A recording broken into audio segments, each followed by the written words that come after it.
one of the best pool builders in the country in North Louisiana, and we said, who would you choose to build a pool in Baton Rouge? And without a hesitation, he told us Russell Pools. He said their history, tradition of great builds, great pools was unmatched. So of course, who did we call? Russell Pools. The advice I would give to anyone looking to build a pool is first call Russell Pools. They'll do an incredible job. It'll be incredibly organized. It'll be time efficient, and you will have your pool in no time.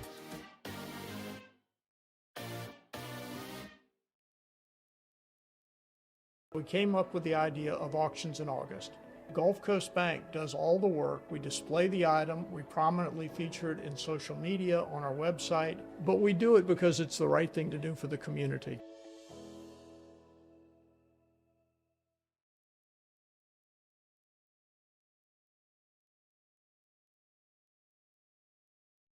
Sports Center. I'm Christine Lisi. After Cowboys owner Jerry Jones gave his side of the story several times to how contract negotiations went down with edge rusher Micah Parsons, saying he and Parsons had a handshake agreement on an extension back in March, Parsons' agent, David Mulligetta, gave his take today on First Take. I understand Jerry's always going to do what's best for the Cowboys, and we get that, right? His job is to do what's best for the team and put them in the best situation to win. I'm not sure how this turned the way it did. We were open to negotiate. We reached out numerous times to Adam Briska there, who does their contracts, and asked him, to start negotiations. But for some reason, coming out of that conversation, Jerry believed that he had reached an agreement and he was not open to negotiating any further. Mulligetta also said Parsons is doing everything he can to play for the team he was recently traded to, the Packers, in Sunday's season opener versus the Lions. The expectation of Steelers coach Mike Tomlin is that defensive lineman Cam Hayward will play against the Jets Sunday, even though he's been a limited participant this summer amid a contract stalemate. Earlier today on his podcast, Hayward replied, "We'll see," when asked if he'll play this week. Hey, it's Michelle Smallman, and coming up Wednesday, we asked Mel Kiper Jr. if anything he saw this weekend from Arch Manning concerned him when he joins us at 8:30 a.m. Eastern. It's Unsportsmanlike, 6 a.m. Eastern, right here on ESPN Radio, ESPN2, and ESPNU. Matt Moscona. I'm very important. After further review. Say it one more time. After further review with Matt Moscona. And here we go. Live from downtown Baton Rouge. Let's ride!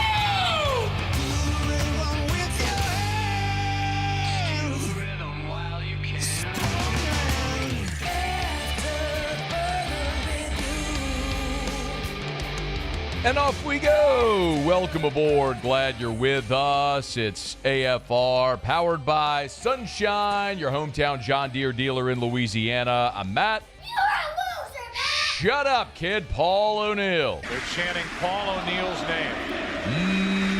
Yes, sir. And Mr. Toby Tom Play.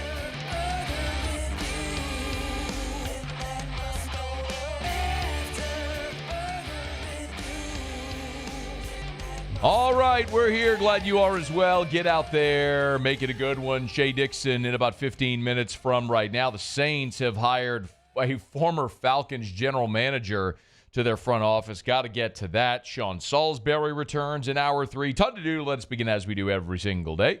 It's time to pop the top on another edition of AFR with Bud Light. Drink easy. With the Labor Day holiday, Brian Kelly did not have his Monday media availability. Instead, that was moved to Tuesday. So Brian Kelly recapped Clemson and looked ahead to Louisiana Tech. And there was a lot of newsy in this press conference. Kelly said point blank that he should have kicked the field goal at the end of the first half. They went by analytics, probably didn't consider the time on the clock, should have kicked it. He said they did speak to the league office about Barry and Brown's touchdown, that the execution of the call was actually correct by the letter of the law, but that the rule is fundamentally flawed if that's not a touchdown. I think we all agree with that.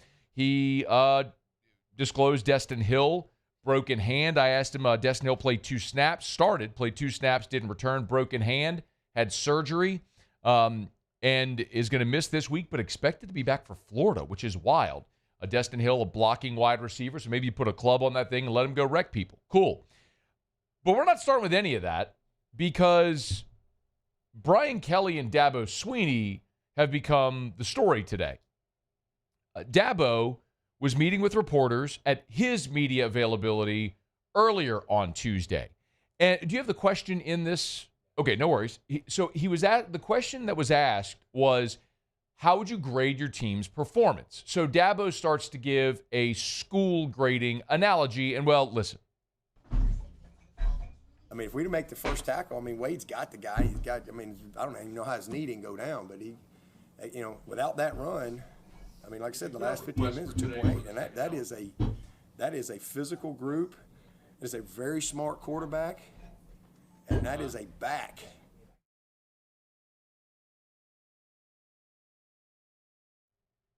I need the rest of the cut. Just keep playing it. I understand. Keep playing it. I mean, if we make the first tackle, I mean, Wade's got the guy. I don't even know how his knee didn't go down, but without that run, I mean, like I said, the last 58 minutes is 2.8, and that is a physical group. It's a very smart quarterback, and that is a back. So they're going to be a problem, and they got some explosive dudes, and it was a hell of a game. It was a hell of a game down to the last play, right out of the gate. It's like getting the final exam day one of class. They made a 65, we made a 58. Neither one of us were great.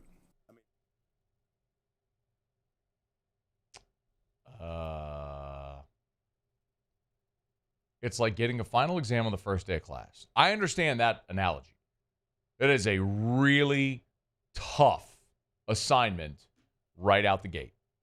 Tougher for LSU having to go on the road with so many new pieces. Clemson at home with all the returning starters. Still, tough assignment. And look, Dabo started there by giving a lot of praise. Caden Durham, LSU is going to be really tough. Oh, that's true. But to say they got a 68 or 65, we got a 58, neither was great. I mean, LSU went on the road and put your 3-year starter, 5th-year senior quarterback in a 3-hour chokehold. LSU, with their new defense, went on the road and made you quit running the football. You ran for 31 yards. I mean, you just quit trying. That's pretty good, as a matter of fact. LSU put up 350 yards of offense against a really good defense on the road. Pretty good. Better than a 65. So Brian Kelly at his press conference, after Dabo's comments had started making the rounds, Brian Kelly was asked about Dabo's comments, and he didn't shy away. He didn't give the PC answer. He closed his fist and punched Dabo right between the eyes. I mean, I thought we dominated him in the second half. So he's either a really good grader for, giving himself a 58, or he's a really hard grader on us, or he didn't see the second half, which that might be the case. He might not have wanted to see the second half. Ooh. I think there is not a lot of love lost here. These two do, I'm sure, have some degree of professional respect. They played 4 times when Brian Kelly was at Notre Dame, once each in South Bend and Clemson. They played in the ACC championship game during the COVID year when Notre Dame was eligible for the ACC championship, and they also played in the college football playoff. But I'm going to tell you where I think that's rooted for Brian Kelly is the A.J. Halsey stuff last week. Dabo disclosed on Thursday of last week that, yes, he turned in LSU for the A.J. Halsey thing. He's the one that notified the NCAA, made them aware. And I'm going to repeat what I said last week, which is it was right that A.J. Halsey was suspended.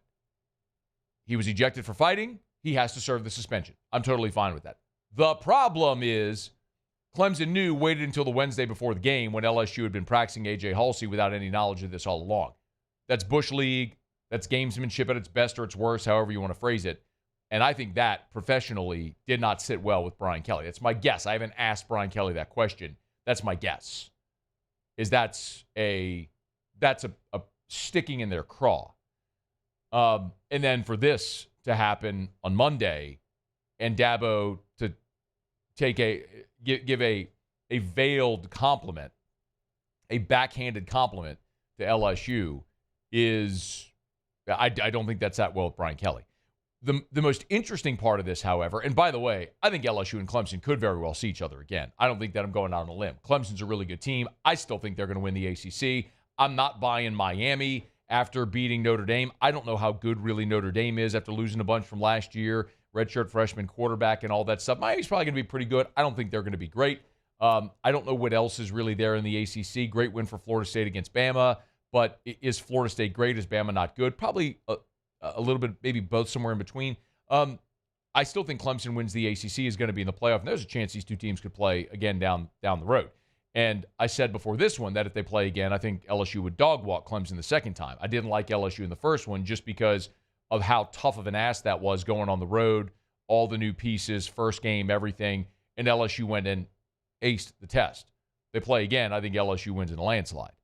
But so they're not done potentially seeing each other down the road in this one. But the thing that's maybe most interesting to me is the national conversation around Brian Kelly. Right before I came on, I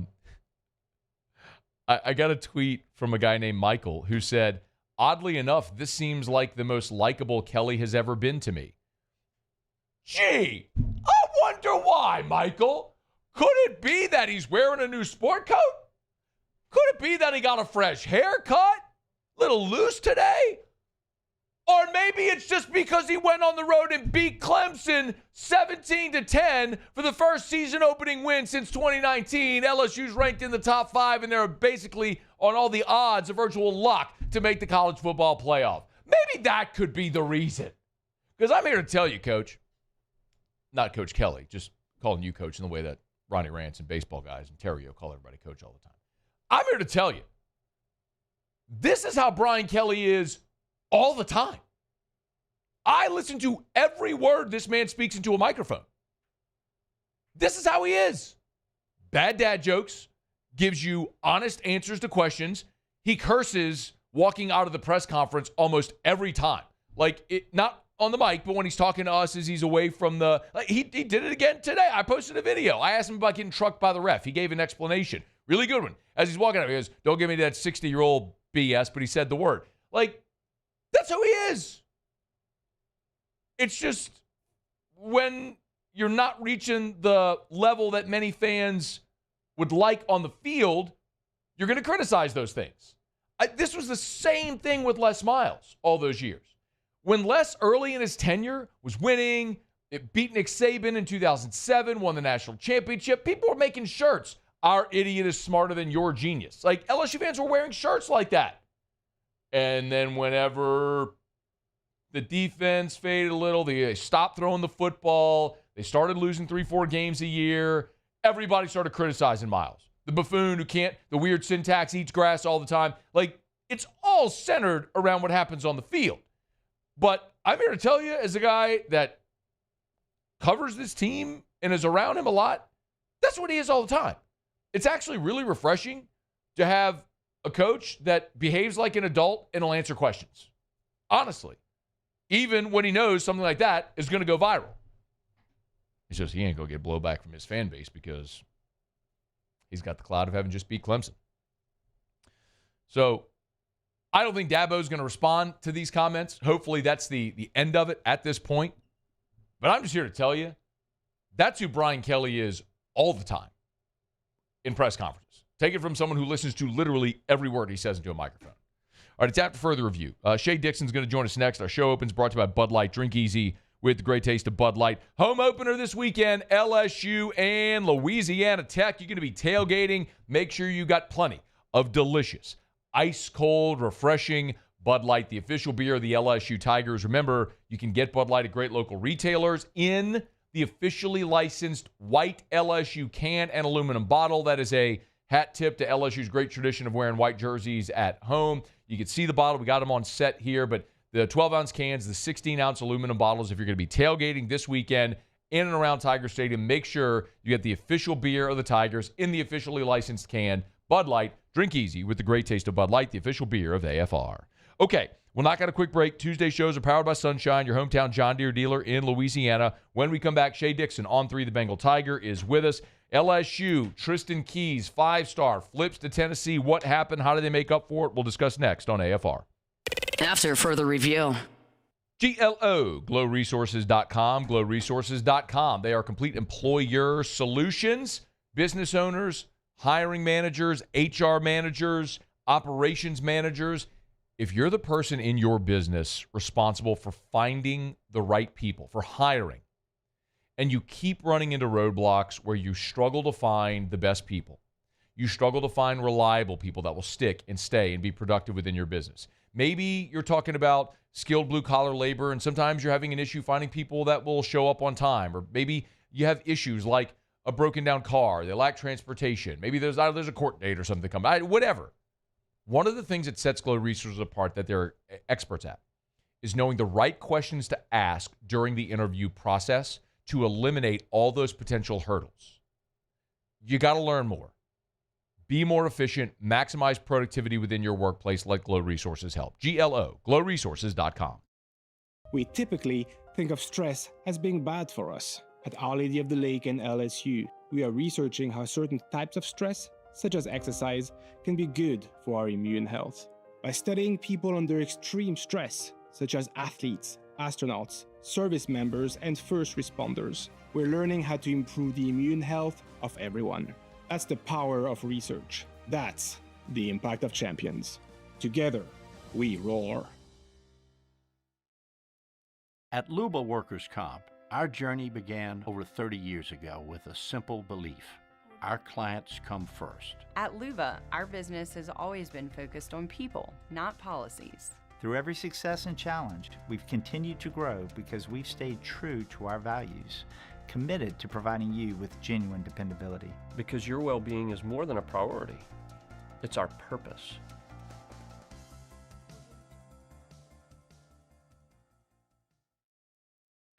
When it comes to industrial construction, River Parish Contractors can do it all. Mechanical, structural, custom fabrication, specialized welding, and turnaround services. Strategically located in between Baton Rouge and New Orleans, we have the local team with the experience and commitment to safety to manage the most complex industrial projects. Period. Here's the deal.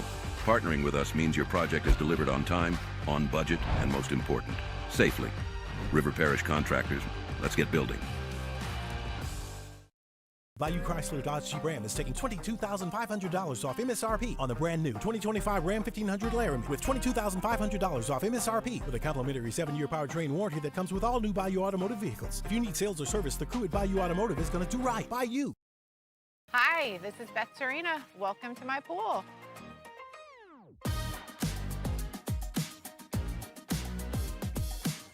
The first time I saw this beautiful pool, it exceeded every expectation that I had. They were able to get everything we wanted in this pool. It is a beautiful pool. We live out here. We eat out here. We watch TV out here. This is like our living room outside. We love this pool and everything about it. When we decided to build our pool, we called a great friend who is one of the best pool builders in the country in North Louisiana, and we said, who would you choose to build a pool in Baton Rouge? And without a hesitation, he told us Russell Pools. He said their history, tradition of great builds, great pools was unmatched. So of course, who did we call? Russell Pools. The advice I would give to anyone looking to build a pool is first call Russell Pools. They'll do an incredible job. It'll be incredibly organized. It'll be time efficient, and you will have your pool in no time.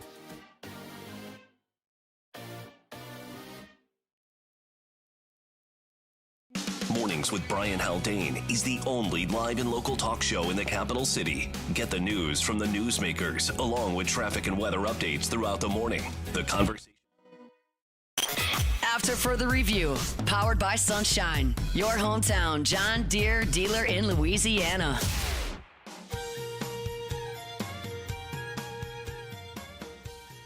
Rolling along here, Tuesday edition of AFR. Hope everybody had a fantastic Labor Day. We were here, and I'll tell you, it was a delight to do a Monday Labor Day show after an LSU win, something we haven't been able to do in about a half a decade. Tuesday means we visit with Shea Dixon on 3, the Bengal Tiger. Shady, how are you, man? I'm feeling like you. You know, it's nice is to open up a week, the first week of the season, and run a message board that is not melting down because they've lost the opener for the sixth year in a row now. So we're both living large, Matt. What has been and we don't even play for the team. I know. Well, when you make your livelihood involves covering the team, a lot of what you do revolves around the happiness surrounding their success and the misery around their defeat. So I'd prefer the happiness and the success naturally. What about recruits? What were the recruits' reaction to the game Saturday night? Well, I'm not sure if you noticed or you saw it, or if many saw it, but Lamar Brown, Baton Rouge native 5-star, made the trip over to Clemson, watched it in person. And right when the game ended, I think he had the tweet ready, fired it off, and just said, "This is why you come to LSU." And look, you can go top to bottom here with guys we've caught up with that are major targets for him, Matt. Ahmad Hudson, who's going to be one of the best tight ends to come out of Louisiana in a long time, coming out of Ruston, talked it up in a big way, and he kind of said, look, and he's not committed to LSU right now, but I do think he ultimately will at some point. But he said, look, it was intense because even before I thought about playing college football, LSU was my favorite team, so I just watched them every weekend. Now I'm like one of their most coveted prospects, and I'm watching it, and I'm even more nervous. So he had a good quote and just said, Coach Kelly says, told him after the game, he's not playing around this season. So bold statement there.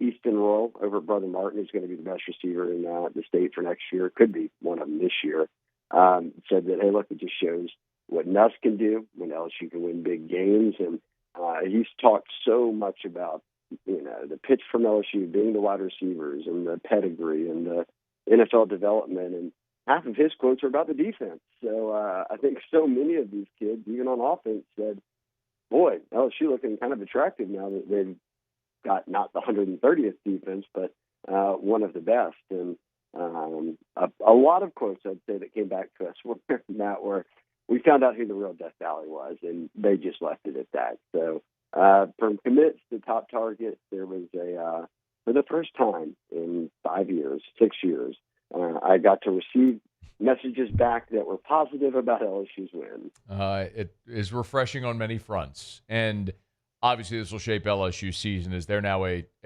betting favorite to make the college football playoff, which, man, that'd be a fun run to make.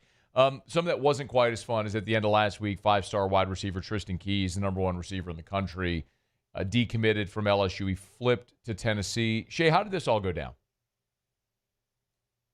Tennessee had been recruiting him heavily for just as long as LSU, and I'll print the shirts. It's my motto in recruiting: watch what they do, watch what they do, not what they say. And he said, "I'm committed to LSU. I'm firm." At the same time, he committed to LSU in March, and then he went on a wave of unofficial visits, and then he spent all of June on official visits to Tennessee, A&M, Miami, LSU. He was going to go to Bama and couldn't even fit it in. And then we hit that 2-month-long dead period, and I think Tennessee really ramped things up in a number of ways. He's got a high school deal with Adidas. That expires in December. I think that plays a small role in this one. And he's got some good relationships there, just like at LSU. And ultimately, I think that between conversations he had with his camp and those around him, that he felt like, all right, I can flip. And Tennessee kind of drummed it up as, hey, look, we just got the highest ranked commitment in the history of the program at receiver. So they're throwing that pitch around as well. And it stings. You've lost the number one wide receiver in back-to-back years from border states. But let me give you the good news, Matt. LSU never lacks for receivers, and Louisiana produces more receivers than anybody. So they've got the two best receivers in the state already committed, and we'll see where they go from there. Will they look to add a receiver to replace Keys in this class?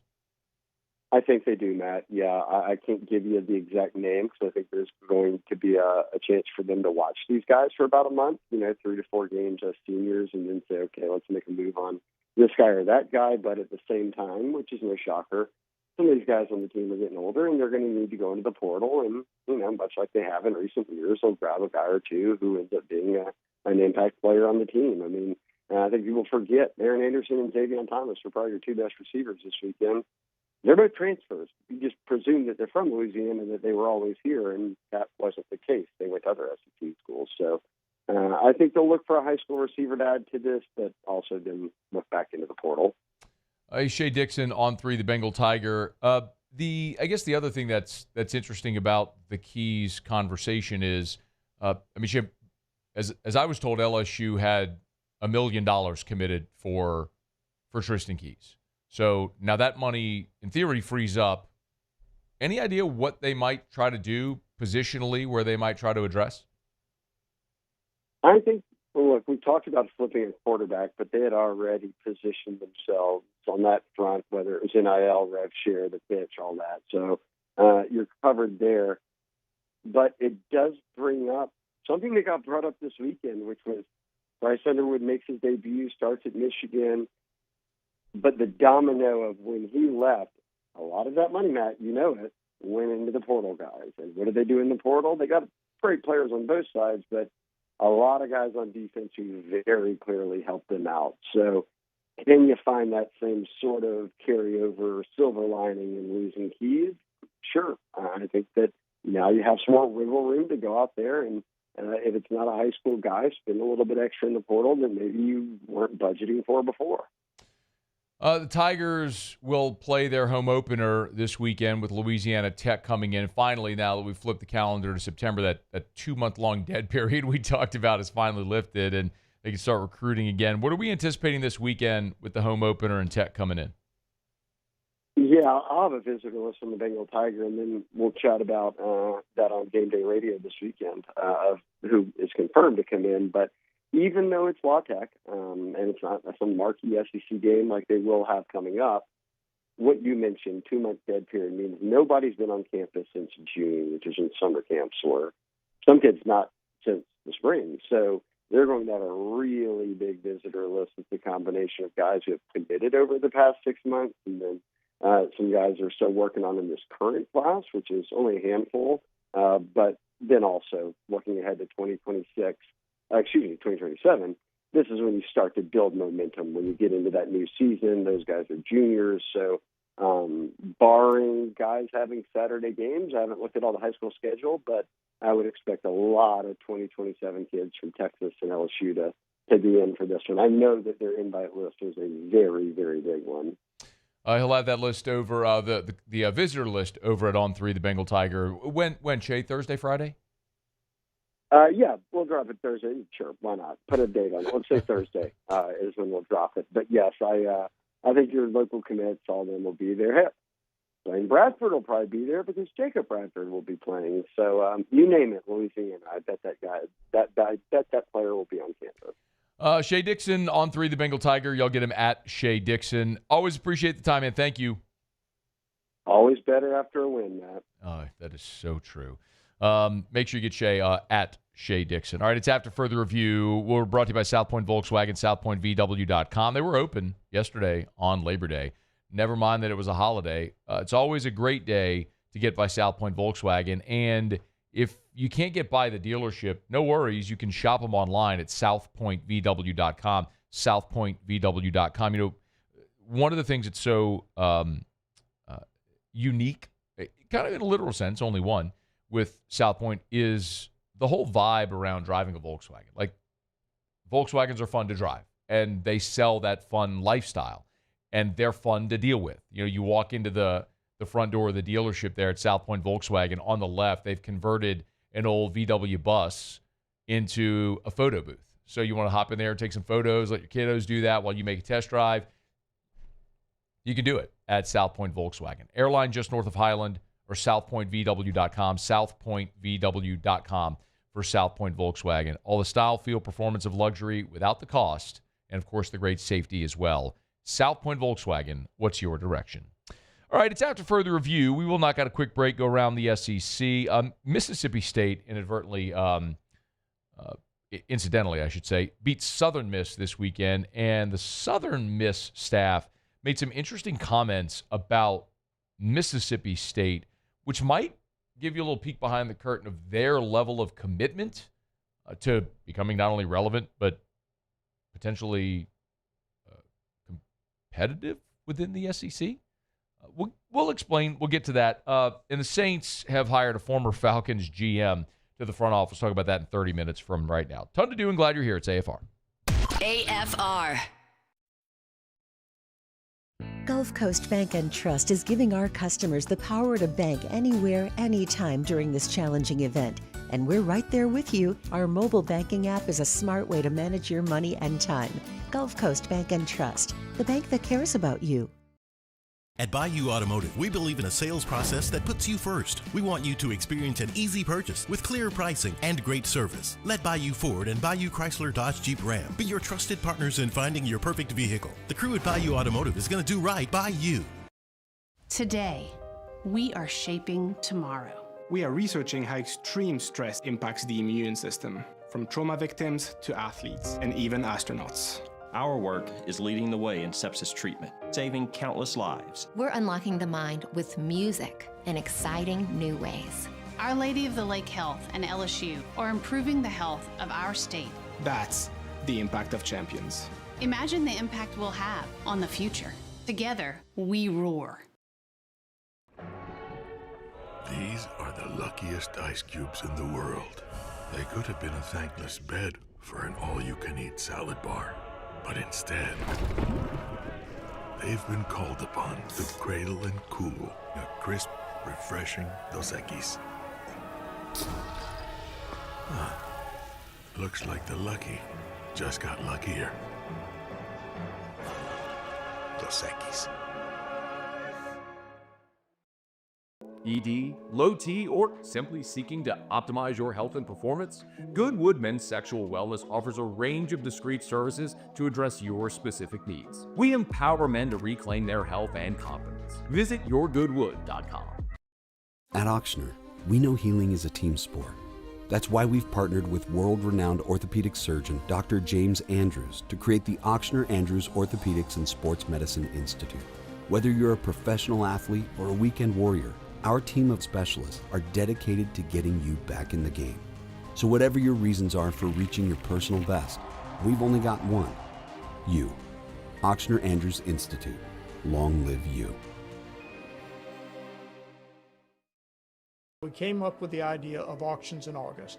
Gulf Coast Bank does all the work. We display the item, we prominently feature it in social media, on our website, but we do it because it's the right thing to do for the community.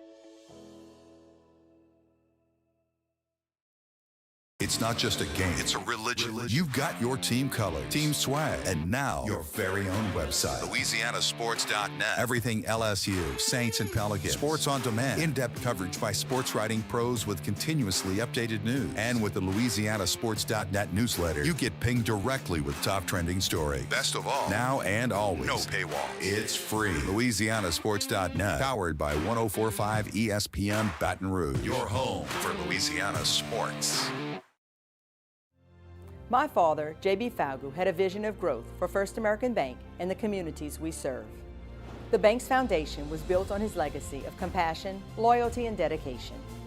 Through his years of leadership, First American has prospered to heights even J.B. could not have imagined.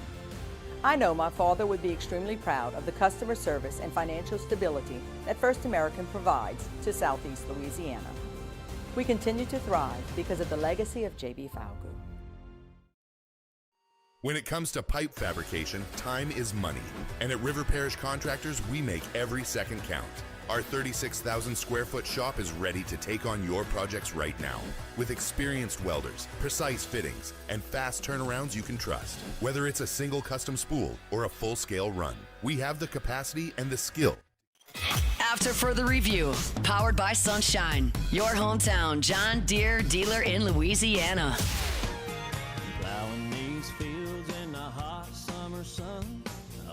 Mississippi State played a road game this weekend in Hattiesburg against Southern Miss. Why, I have no idea. No SEC team should ever play a game in Hattiesburg, Mississippi, just like Missouri should never have gone and played at UMass last year. It's a fundamental absurdity. I understand why some of them do it. They do it for a 2-for-1. Go schedule 2 versions of UMass and play all those games at home. Whatever. Anyway.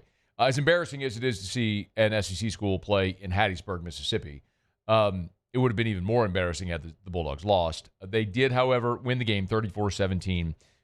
Interesting. That, by the way, that was a 13-10 ball game at half. And then State blanked them 21-0 in the third quarter. The we'll see year 2 under Jeff Lebby. And I understand, look, LSU and State have a long history. That is the opponent LSU has played more than any other in its football history. But with the new expanded Southeastern Conference, LSU and State now didn't play last year, won't play this year. And we'll see if they rotate back on or how often that game may happen moving forward. As I say, you can't make an omelet without breaking a few eggs, and you're going to lose some of these games and whatever. But I did find it interesting because Charles Huff, who's the head coach of Southern Miss, after the game, kind of gave this is at his Monday press conference, sort of gave an excuse/explanation, maybe explanation/excuse for why they lost the way they did. They've spent $15 million on O-line, D-line. And second half, they should get a return on their investment. We're built pretty good, but we're not built for that league. And in that league, they wear you down. And you got to get out in front of them a little bit to kind of, negate that. $15 million on the offensive line, defensive line at Mississippi State. First of all, if Mississippi State spent $15 million on that offensive and defensive line, that is not money well spent. I also do not believe Charles Huff is accurate in saying $15 million.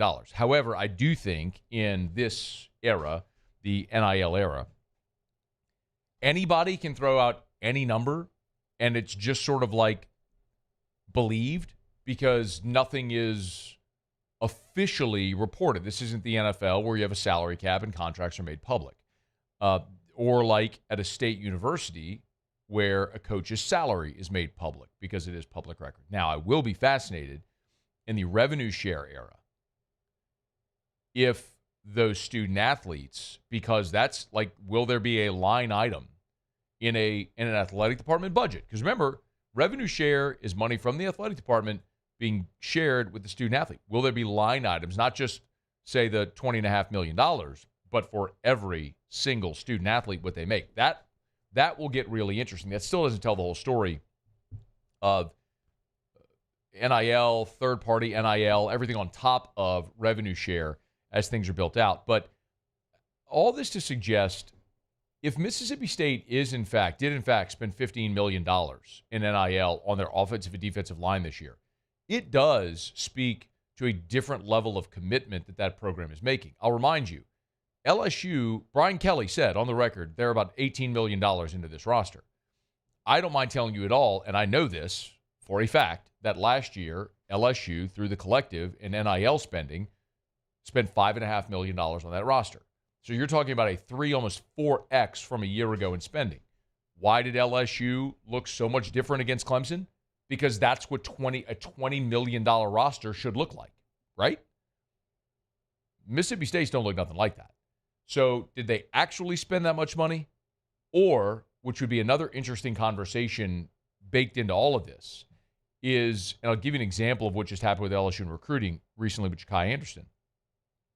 Is it that Mississippi State's, and I'm just using State, not as a shot at State, just because this is the example we're talking about, but is Mississippi State's $15 million not going to get them as much as LSU's 15 would get? What I mean is, let me use Ja'Kai Anderson. So Ja'Kai Anderson from New Orleans, McDonough 35, who just transferred to Edna Carr, by the way. Garland Gillen told me this. Like, seriously, why not? Anyway, so Ja'Kai Anderson was committed to LSU, and he was the 4th highest rated commitment in LSU. The 4th highest rated receiver commitment when you had Tristan Keys and Jabari Mack and Kenny Darby, and then Ja'Kai Anderson was the 4th. He was the 4th at his position in the LSU class. Well, he goes and is recruited by SMU, and they say, hey, we'll make you our number 1 receiver commit.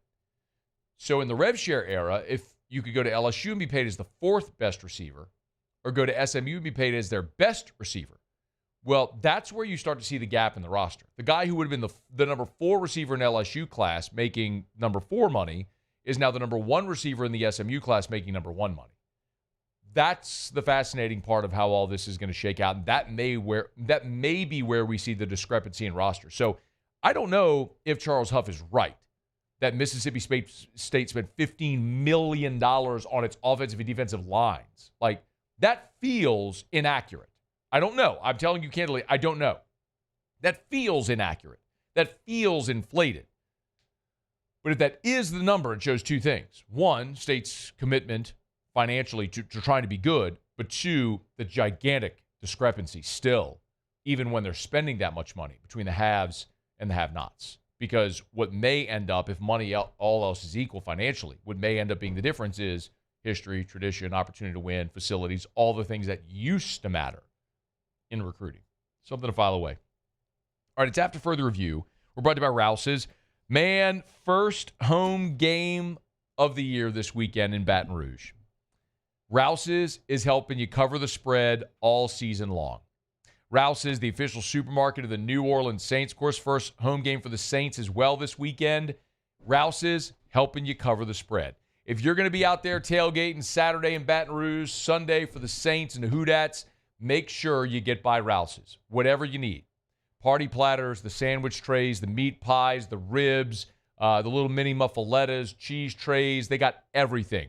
Your beer, your water, your wine, your bourbon. They got all of it. You need your dessert trays that you can just grab and go. They got it at Rouse's. If you want a beautiful centerpiece for your tailgate, their floral department is awesome. It's purple and gold or black and gold flower arrangements. They got you. It's at Rouse's, the official supermarket of the New Orleans Saints with 70 locations from Lake Charles to Orange Beach and, of course, celebrating 65 years in business. It's Rouse's, still family-owned and operated. Donnie, third-generation CEO. Rouse's, this feels like home. All right, do it every day about this time. Let's go around the SEC. Around the SEC, bringing you the biggest news from the nation's best conference, the Ole Miss Rebels. Lane Kiffin has revealed that defensive back Jalen Braxton missed week 1 with what he described as a medical situation. Didn't go into any more detail. Braxton played in 2 games last season due to a knee injury that he suffered against Arkansas. He was freshman All-SEC the year prior with the Hogs before going to Ole Miss. Texas A&M! Aggie safety Dalton Brooks expected to be available to make his season debut Saturday against Utah State. Mike Elko confirmed the news. Brooks didn't play in A&M's opener against UTSA. He was watching in street clothes. As a sophomore last year, became a pretty key contributor, played in all 13 games with 8 starts and was second on the team in tackles. The Missouri Tigers. Eli Drinkwitz updated the injury status. Quarterback Sam Horn and kicker Blake Craig doing so on Monday. Said Sam's got an injury. It's going to keep him out for an extended period of time. Not going to get into specifics. However, Horn did injure his right leg on a design run early in the opener against Central Arkansas on Thursday. Meanwhile, Blake Craig, the kicker, he is done for the year. Knee injury, covering a kickoff. That's why Missouri went into the junior college ranks and plucked a place kicker out of JUCO.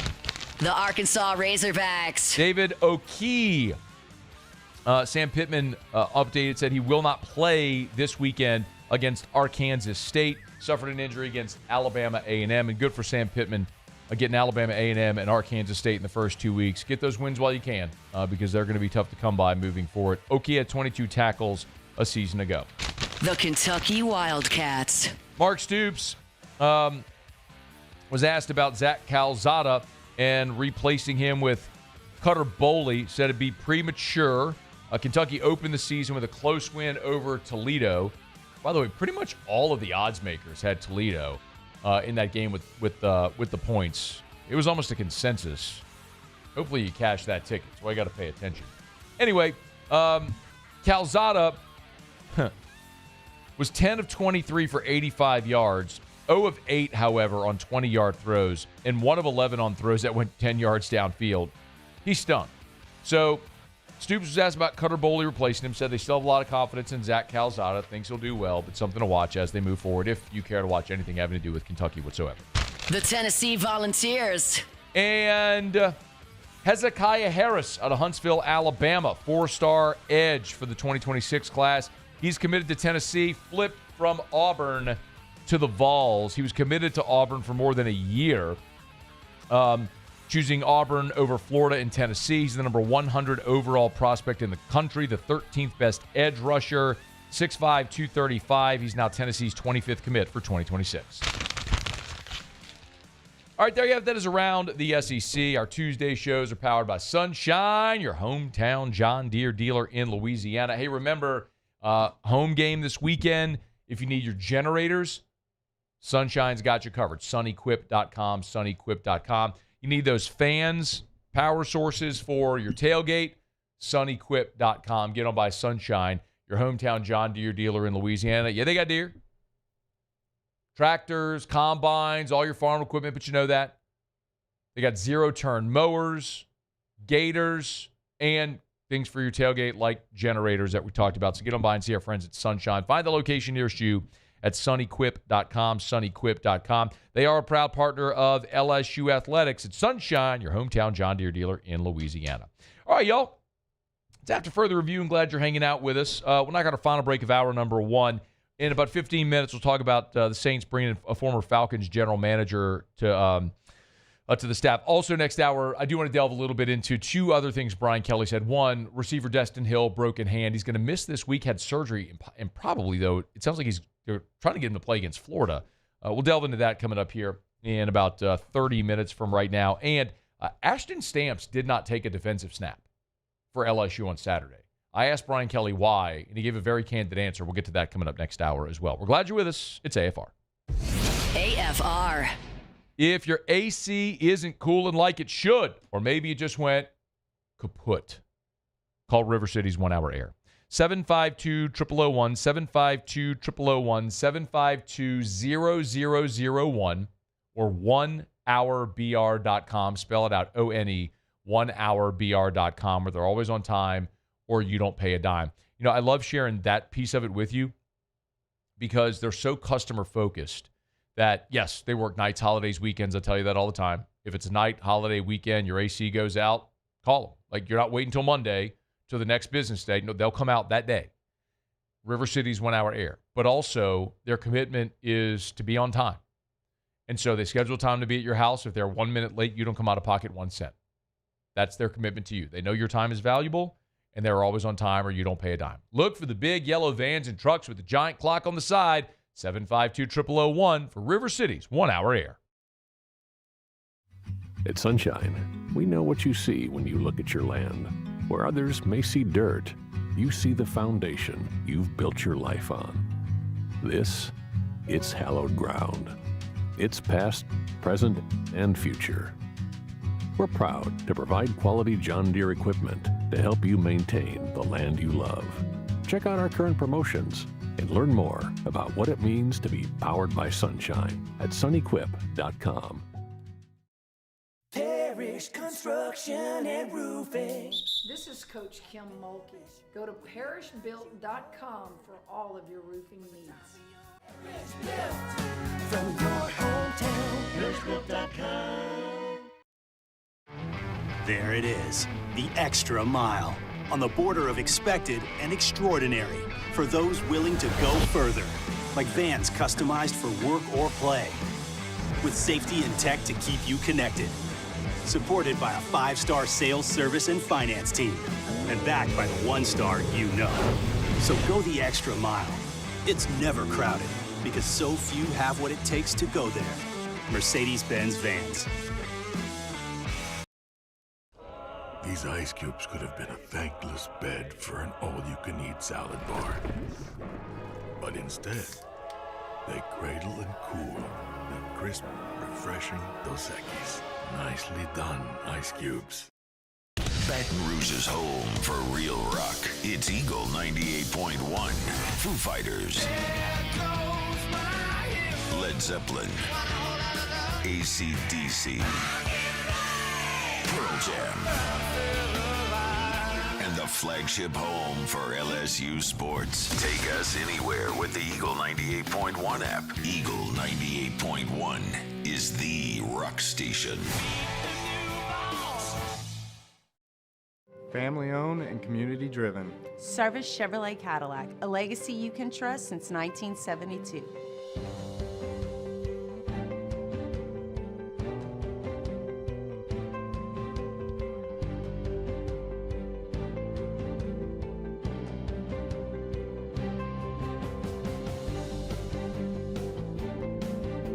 Service Chevrolet Cadillac, our family serving your family. For over 50 years.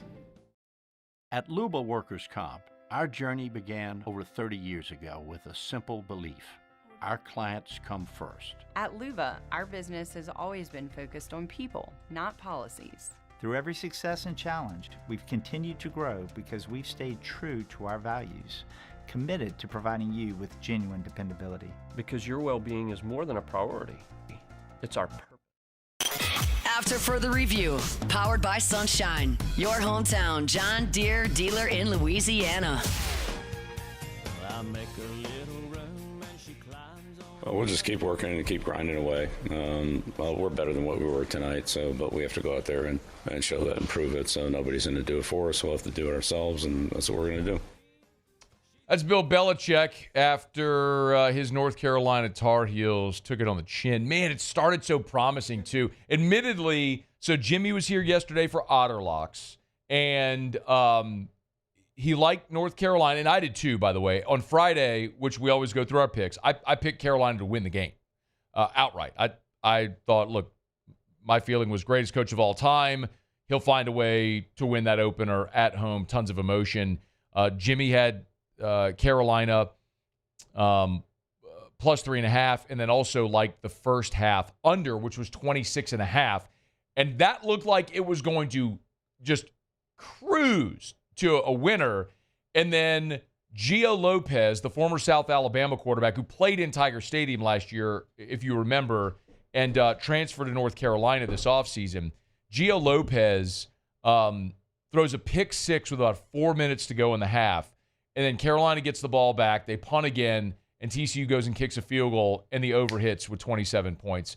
A terribly bad beat on that first half under. So a double whammy on the game last night. So admittedly, I'm a bit salty. I was surprised, though. The game started with North Carolina getting the ball and like surgically right down the field and scored, then forced a quick punt by TCU, and that was about as good as it went. Belichick was also asked, kind of what went wrong for his team. Yeah, multiple things. Anytime you give up 2 turnovers for touchdowns offensively, that's not good. We gave up several long plays on defense, where they gained a lot of yards on one play. So just too many of those. There wasn't any one thing. It was a combination of multiple things. Too many 3-and-outs, too many long plays on defense, and then 2 turnovers. Well, we had 3 turnovers, but 2 turnovers, touchdowns. You can't overcome that. I will be really curious to see the reaction here because for Belichick coming from an NFL background, if you lose a game like that, things aren't going well, you cut guys. You look at free agency. You make a trade. Like how you build a roster is different. And you don't have that opportunity in college. The roster you got, when you tee it up and kick it off in your season opener, that's your roster. That's it. Now, I will say, 2 things. Number one, the video that surfaced of his girlfriend, the 24-year-old Jordan Hudson, talking to him on the sideline during the game, that's a problem. Like, I've covered a lot of coaches and a lot of sports. I can't ever remember in any sport where a coach, in any sport, a men's sport, a women's sport, college pro, where a coach's significant other was on the field during the game talking to the coach during the game. Like, that's a problem. I have no problem with, like, all the people throwing shade at Belichick for dating a 24-year-old. God bless you. I tell you this much. I'd rather him at 73 dating a 24-year-old than cheating on his wife. Like, he's a rich old guy. There's a hot young girl that wants to hang out with him. God bless you, man. It's America. That's what you want to do. She keeps you young. If y'all are happy, I'm happy for you. There's no shade or judgment on that whatsoever. Like, I'd rather that than dudes that are out there, like, running around behind their wives' backs. Like, that feels pretty obvious to me.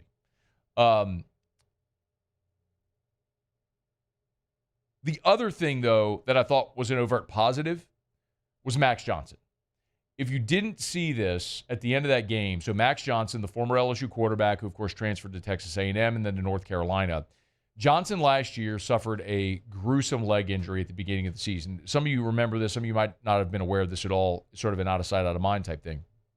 But Max Johnson suffered a devastating injury where, as they refreshed on the broadcast yesterday, he almost lost his leg. There was conversation about amputation. Well, not only is he walking, he's back playing, and when Gio Lopez and everything just unraveled on North Carolina, they put Max Johnson in, and in his first drive, he took North Carolina right down the field and scored a touchdown, which was great to see. Now, that was the only other touchdown they would score. That was late in the third quarter. But I guess it's one of the interesting things where you go spend a lot of money in NIL, in the transfer portal, on a guy like Lopez to come in as your quarterback, but then a veteran like Max Johnson comes in, has a lot of poise, and leads him right down the field. They probably have a little bit of quarterback competition. I'm curious if Johnson doesn't end up winning that job starting and maybe leading them to a bit more stability than they otherwise would have had. It's going to be interesting there in Chapel Hill just to see how year one of the Bill Belichick experiment goes. We're brought to you by Shawbills Tire and Auto Service, ShawBillsTire.com, with locations all over South Louisiana. ShawBillsTire.com, ShawBillsTire.com. Name brand tires at wholesale prices. I was thinking about this story. My sister-in-law had a leaking tire. She brought it to Shawbills, not knowing what was wrong. And they patched the tire, sent her on her way, didn't charge her anything. And she's like, really? Nothing? And no, they don't charge for repairs. It's just something that they've done for more than 50 years, because when they opened their doors in 1968, Mr. Charlie said this is just the right thing to do for people. And so they do, and they've earned a tremendous amount of business and goodwill and equity with people over the years because of things like that. They're the best. It's Shawbills. ShawBillsTire.com. Shawbills, where we keep you rolling. All right, y'all. Saints hire a former GM to their front office. We're talking about it next. AFR. As we wrap up hour number one, I want to remind you about Our Lady of the Lake Championship Health Partner of LSU Athletics. Our Lady of the Lake and LSU. Together, we roar. That's, of course, what we are fond of saying and what they are fond of saying. And while I talk plenty about the relationship with LSU and Our Lady of the Lake, as a matter of fact, I was driving down Nicholson, leaving the Brian Kelly press conference today, and in the shopping center on Nicholson, directly across from Tiger Stadium, there's the Our Lady of the Lake clinic right there that, of course, caters to the LSU students right there on campus. If it's the student athletes, if it's the general student body, or if it's everyday champions like you and me, Our Lady of the Lake is there to help, but not just LSU. And in Baton Rouge with the Regional Medical Center, the Franciscan Missionaries Our Lady Health System is a multi-state health system with hospitals and clinics all over, and they are investing and committing $250 million to upgrading those facilities. It's Our Lady of the Lake. Today, we are shaping tomorrow. We are researching how extreme stress impacts the immune system, from trauma victims to athletes and even astronauts. Our work is leading the way in sepsis treatment, saving countless lives. We're unlocking the mind with music in exciting new ways. Our Lady of the Lake Health and LSU are improving the health of our state. That's the impact of champions. Imagine the impact we'll have on the future. Together, we roar. Gulf Coast Bank and Trust is giving our customers the power to bank anywhere, anytime during this challenging event. And we're right there with you. Our mobile banking app is a smart way to manage your money and time. Gulf Coast Bank and Trust, the bank that cares about you. When you can't rely on technology, you can rely on Mountain Cold Refreshment.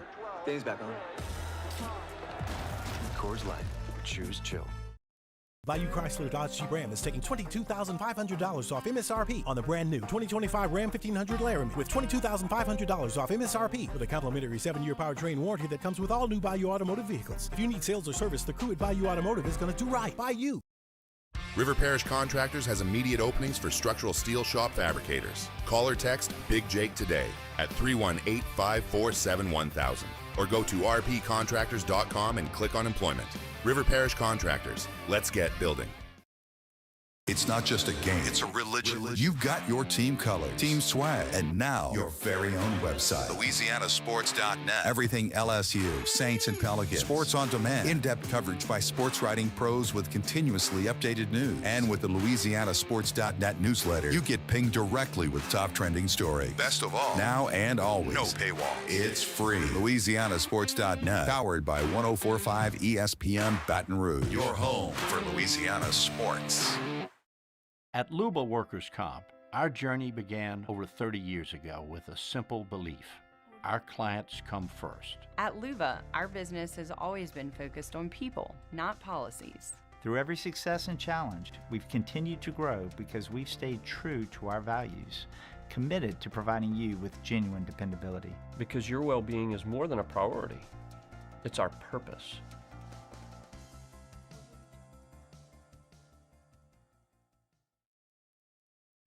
At Sunshine, we know what you see when you look at your land. Where others may see dirt, you see the foundation you've built your life on. It's hallowed ground. It's past, present, and future. We're proud to provide quality John Deere equipment to help you maintain the land you love. Check out our current promotions and learn more about what it means to be powered by sunshine at sunequip.com. Men, age is just a number. Don't let it dictate how you feel. Goodwood Men's Sexual Wellness has anti-aging services. This is SportsCenter. I'm Christine Lisi with Sunday's season opener against the Lions looming. New Packers pass rusher Micah Parsons is doing everything he can possibly do to get on the football field, according to his agent, David Mulugeta. He's got anti-inflammatories, could require additional treatment to play. Parsons, limited in practice yesterday, likely will be a more full go tomorrow and Thursday. ESPN NFL insider Adam Schefter. I can't imagine he is going to get traded to Green Bay. They're going to be playing the Detroit Lions. He will have just signed his $8,800 million contract, and he's not going to play. Like, that's hard for me to imagine. So however it is, I expect him to be out there, but we'll see how that plays out. Adam Schefter on Unsportsmanlike. Despite Steelers defensive lineman Cam Hayward's limited participation this summer amid a contract stalemate, Coach Mike Tomlin anticipates he will play Sunday against the Jets, noon Eastern, ESPN Radio. Hayward said earlier today on his podcast, quote, "We'll see," end quote, when asked if he'll play week 1. Giants listing rookie Jackson Dart as their number 2 quarterback behind Russell Wilson on their first unofficial depth chart of the regular season. Hey, it's Michelle Smallman, and coming up Wednesday, we asked Mel Kiper Jr. if anything he saw this weekend from Arch Manning concerned him when he joins us at 8:30 a.m. Eastern. It's Unsportsmanlike, 6 a.m. Eastern, right here on ESPN Radio, ESPN2, and ESPNU. Matt Moscona. I'm very important. After further review. Say it one more time. After further review with Matt Moscona. And here we go. Live from downtown Baton Rouge. Let's ride!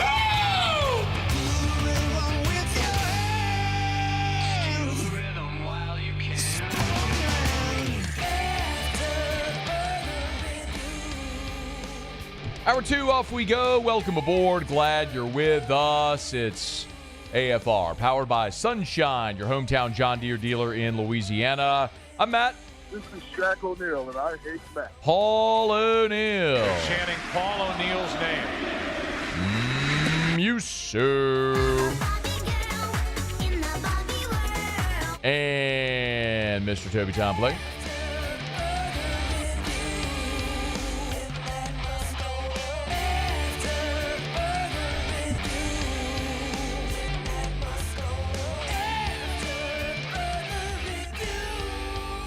All right, we're here. Glad you are as well. Get out there and make it a good one. Sean Salsbury, 1 hour from right now. I got a text on the text line asking about Damian Ramos. Not injured. I feel like I've answered this 11 bajillion times, but I know not everybody is familiar. So he had a cramp on his plant leg during the kick, the missed field goal. He went back in and kicked the PAT at the end of the game. So Damian Ramos, good to go. Brian Kelly confirmed that earlier today, as we all knew, because he went back in and kicked the PAT at the end of the game.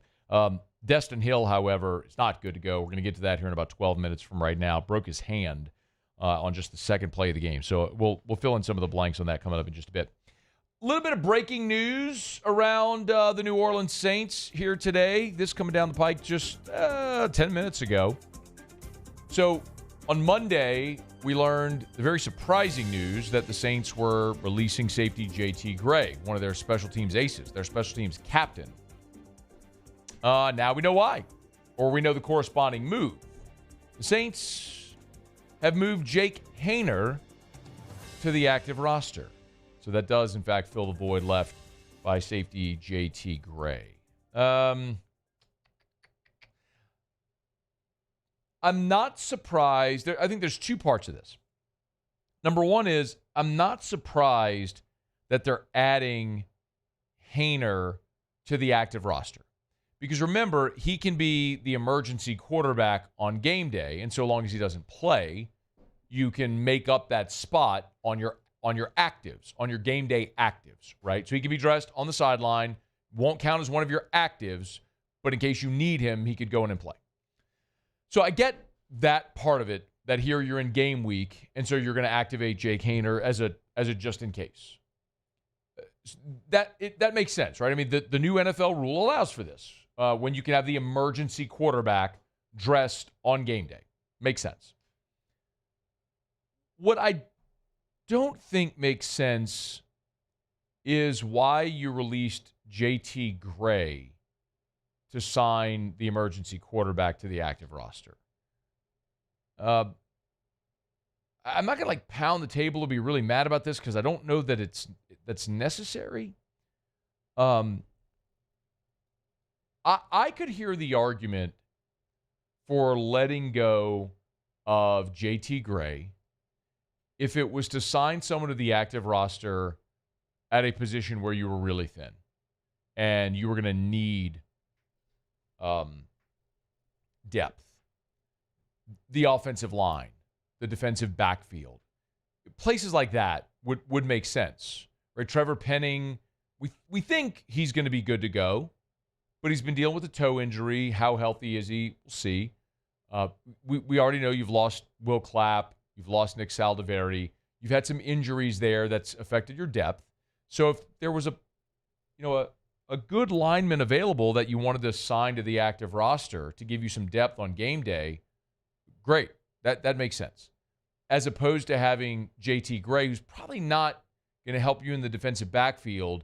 He's a really good special teams player. Still is a really good special teams player. But is only going to affect a few plays in the game on special teams. Whereas giving depth on offense or defense could affect an entire series, a half, based on whatever might happen throughout the course of the game.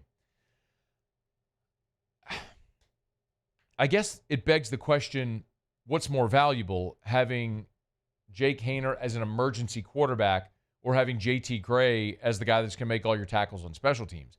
My opinion would be that I'd rather have JT Gray make all the tackles on special teams, because if Jake Haener's playing, you're screwed anyway. And maybe that's a defeatist mentality and way of looking at it, but let's just be very honest. This was a guy who you drafted and you just cut after training camp. Now you've brought him back to the practice squad, and this is probably going to be one of those up-down type seasons for Haener, where he signed and then waived and then signed and waived. He'll probably be back and forth to the practice squad and all that sort of stuff throughout the course of this season. But we've also seen what it looks like when Jake Haener has the opportunity to play, and it's just not very good. A season ago, Jake Haener saw action in 8 games.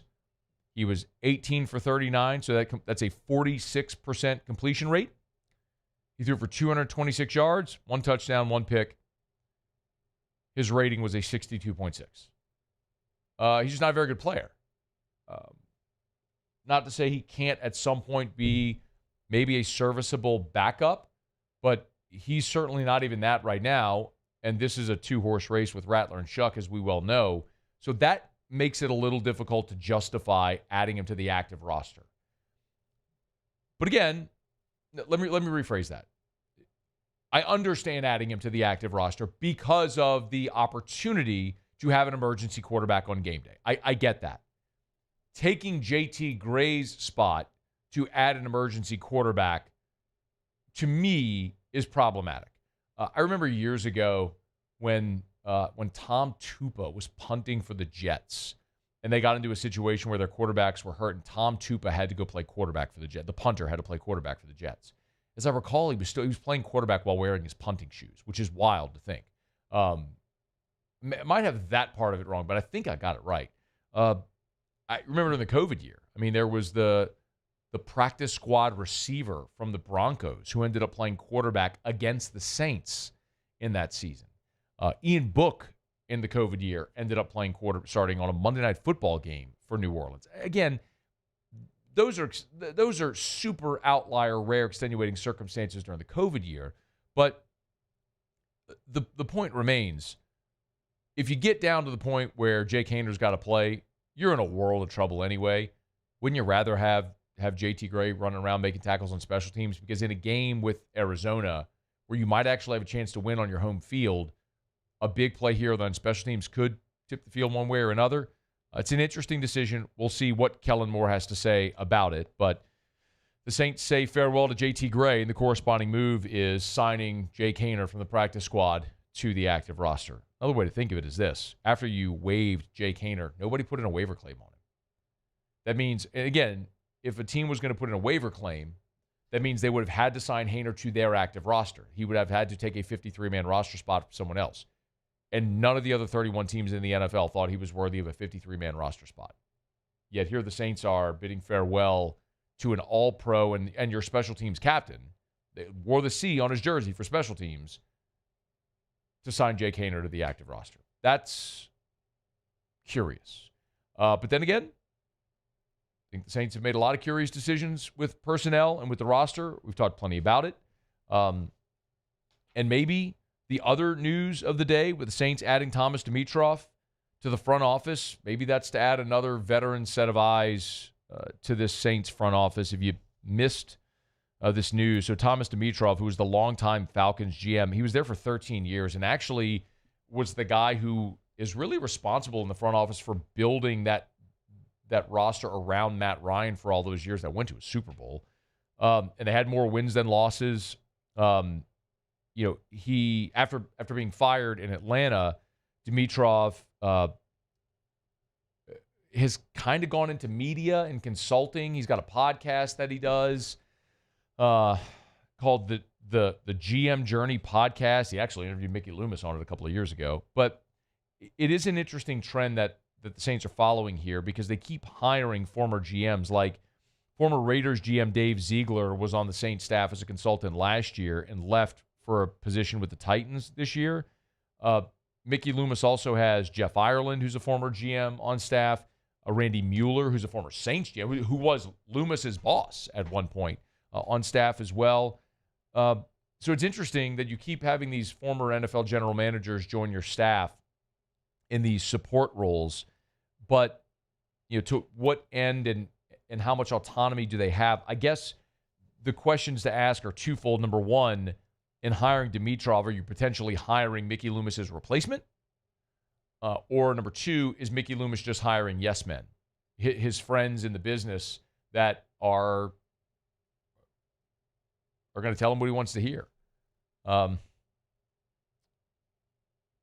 an interesting time in New Orleans with the Saints because it's the first time in a decade and a half that they're just not expected to be in any way competitive as they go through this rebuild and what this may look like.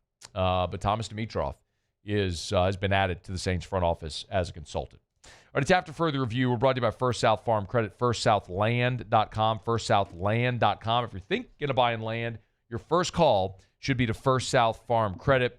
Man, I always enjoy when I get to visit with my buddies over at First South Farm Credit and learn more about their business and how they help people and to hear stories. And, Tim told me a story one time that if you finance land with First South Farm Credit and let's say rates go down or something like that, and they can modify your rate and get you a better rate and save you money, they'll actually call you they'll alert you of this.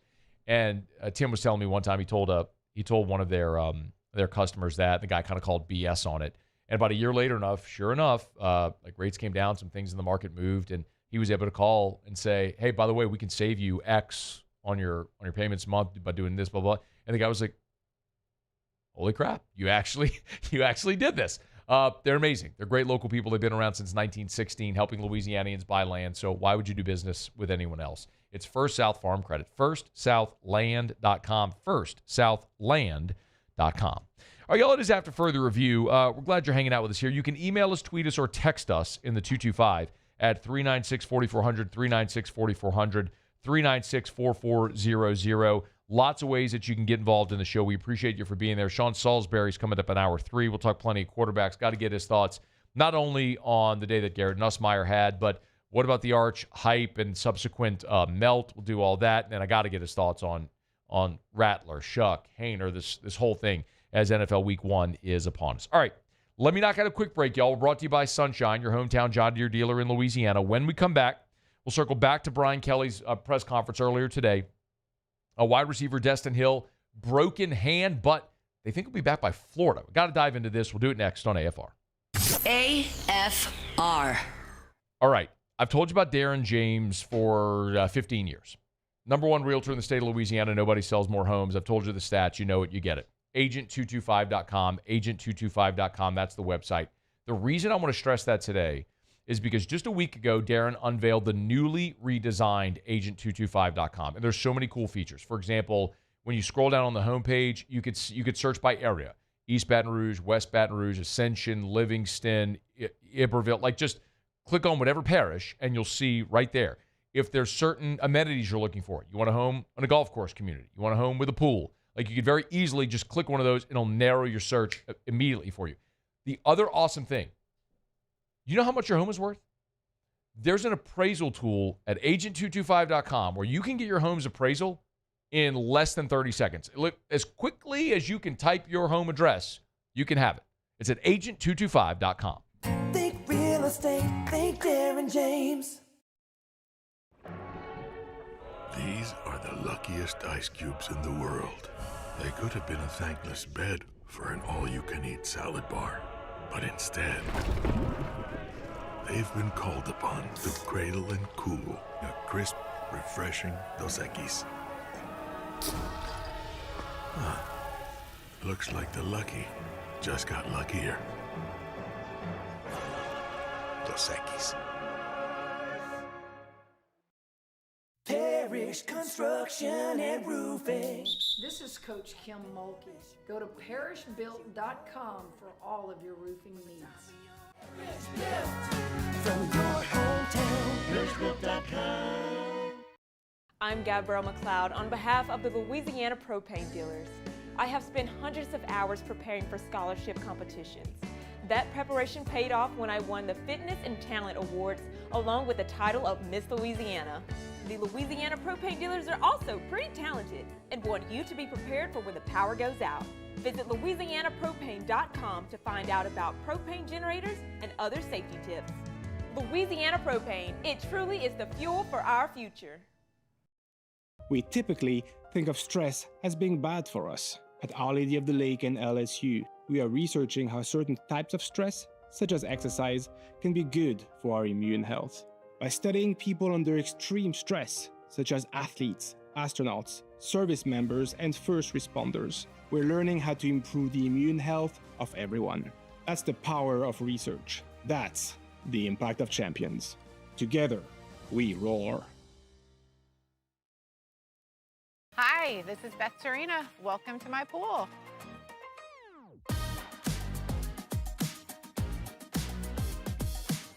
The first time I saw this beautiful pool, it exceeded every expectation that I had. They were able to get everything we wanted in this pool. It is a beautiful pool. We live out here, we eat out here, we watch TV out here. This is like our living room outside. We love this pool and everything about it. When we decided to build our pool, we called a great friend who is one of the best pool builders in the country in North Louisiana, and we said, who would you choose to build a pool in Baton Rouge?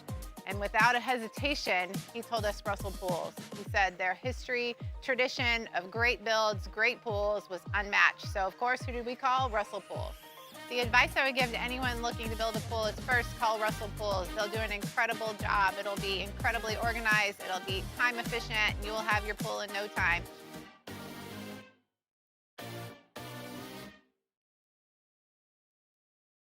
Flight by Yingling is raising the bar by crafting the next generation of light beer.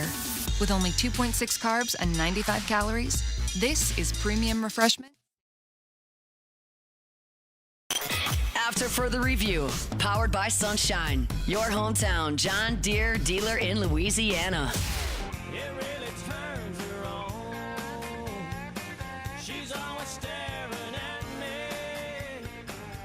Remember, you got a new Sunshine location coming to Piku soon in Baton Rouge. The new overpass right there. If you're passing by it on I-10, you can see that new construction. That's the newest Sunshine, your hometown John Deere dealer in Louisiana, official partner of LSU Athletics. No Brian Kelly press conference on Monday as a result of Labor Day. So on Tuesday, Brian Kelly took to the podium. And one of the things that I wanted to know was an update on Destin Hill. This probably caught a lot of people by surprise that Destin Hill started for LSU against Clemson. The Florida State transfer, the New Orleans native. And when you return Aaron Anderson and Xavier Thomas and Chris Hilton and you bring in Nick Anderson and Barry Brown, was just awesome throughout fall camp. It probably was surprising for a lot of people that Destin Hill started the game. Now, Destin Hill started, but he played just 2 snaps. And I was told it was an upper body injury. Well, on Tuesday, I asked Brian Kelly for an update on Destin Hill. Here's what he said. Yes, he has a fractured left hand. He had surgery yesterday. We put a plate in it to stabilize it. He'll be out this week. We think that we can get him in a position where next week he can be in a limited capacity for us. So the plate stabilizes it to the point where we can put a cast on it that allows him to function as a wide receiver. So although disappointed that he won't play this week, he's pretty excited that he'll get a chance to get back out on the field next week. First of all, let's pause for a moment and remember, Destin Hill has been through a lot. I mean, he's a really good prospect. Had some personal things happen in his life that kept him away from football. Finds his way to Florida State. Had a season-ending knee injury. Overcomes that. Transfers to LSU. And has been outstanding both in spring and in fall camp, primarily as a blocker and a very physical receiver.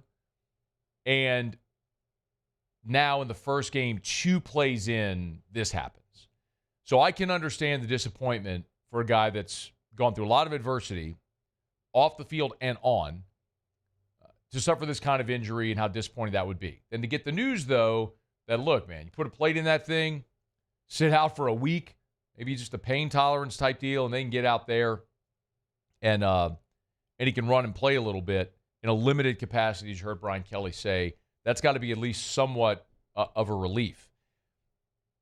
There's one play in particular from fall camp that sticks in my mind about Destin Hill. And, man, he was running a crossing route. He caught it, and whoever the defensive back was, I'm blanking on it right now, and I don't want to call the wrong name and embarrass someone who isn't worthy of the shame. But Destin Hill had just like a grown man versus little kid moment where he just one hand like shoved the defensive back off of him onto the ground. And it kind of is illustrative of Destin Hill's role in this offense. Like, I don't think he's ever going to be the guy that has 5, 6, 7 catches in a game. He's not going to be the guy that scores the 65-yard touchdown. That's just not his role. Destin Hill's role in this offense, I believe, is to replace what they lost with Shea Daniels a year ago. Remember, Daniels, who incidentally had the catch of the weekend in college football for Miami, the one-handed catch at the end of the first half near the goal line. But Shea Daniels was sort of a security blanket for Garrett Nussmeier, and he was their best blocking wide receiver a year ago. Well, Daniels, while a fantastic blocker and very much a team guy, had been a 1,000-yard receiver at Liberty. He's very capable of running routes and catching the ball, but what LSU lacked a year ago was the vertical threat. And Daniels wanted the opportunity to go somewhere where he could be more integral in the pitch and catch game. So he goes to Miami, where he's catching passes from Carson Beck, and that's probably a good decision for him. Okay, well, LSU needed to replace that in the offense. Like, to Brian Kelly's credit, he knows what he wants in an offense. Like, Brian Kelly will always feature a tight end. So when Mason Taylor has gone to the NFL draft and they need that guy, Mason Taylor! They go get Bauer Sharp. And Bauer Sharp has 5 catches, which tied for the team lead and had the most targets in the game. Why? Because this offense is going to utilize the tight end. Well, Brian Kelly also wants a physical receiver who can block. By the way, on Tuesday, Brian Kelly was asked about the wide receivers and their help in the run game. This was before he even talked about Destin Hill. The receivers have been talked about so much about their playmaking ability, and they certainly have it. And they have it in loads, but they block their tails off. And that's another indication of a selflessness to we need to run the football. And we can't run it unless we're getting guys blocking downfield. And we did. And I know this is not the sexy stuff that you guys want to talk about, but winning on the road is hard against the top 5 team, and you got to do the little things the right way. So he's looking for receivers that can help in the blocking game. If Destin Hill has a cast on his left hand, he's probably not going to be catching a lot of balls. They're probably not going to be targeting Destin Hill a bunch with a club on one hand. And I don't know what it'll look like, if it's a hard cast or whatever. We'll see. But if you're looking for your most physical receiver to get out there and throw weight around bodies and be physical in the running game and blocking downfield, and he's able to do that, as Brian Kelly said, in a limited capacity, his words, not mine, then you have a guy, even with a club on his hand, who might be able to help you in some capacity doing that, and a guy that's battled through a lot of adversity and will have an opportunity to be dressed and out on the field. And you ask yourself the question, like, it doesn't matter for this weekend. In a non-conference game, you can dress as many as you want.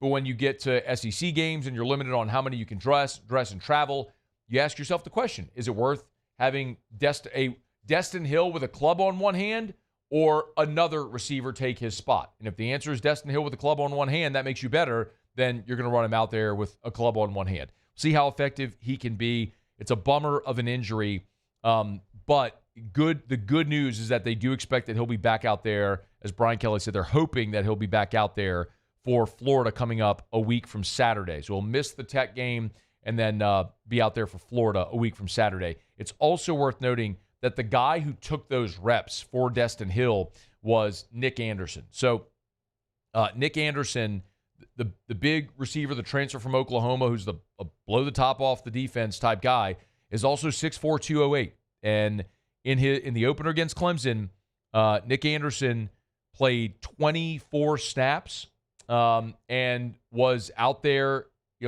13 of those 24 snaps were plays where he was run blocking. So you heard Brian Kelly say those guys in the running game blocked their tails off. Nick Anderson is another example of a veteran player who has bought into what this team needs him to do. I have no doubt, missing all last year with that quad injury at Oklahoma was disappointing. He comes to LSU looking for an opportunity to be a big playmaking receiver again to show off for the NFL scouts. I have no doubt there at some point this year he will get that opportunity. But in this game, when Destin Hill went out with injury, they needed a big wide receiver, 6'4", 208, to go throw weight around and help block a little bit. And Nick Anderson was willing to do that. And I'm sure that's part of what Brian Kelly was intimating there in his comment about the receivers blocking their tails off. So it might sound like coach speak, but I do think there are layers of truth to this, where he got guys on this team, some of the veterans who are back, and then obviously who they added via the portal, who are veteran dudes that are bought in for what they're asking them to do. And it's just really evident. He talked about, like, I think this is number 4, where he talked about the plays that were made on defense were made because of the selflessness of other guys who didn't get the headlines. I think that's it. Hit it?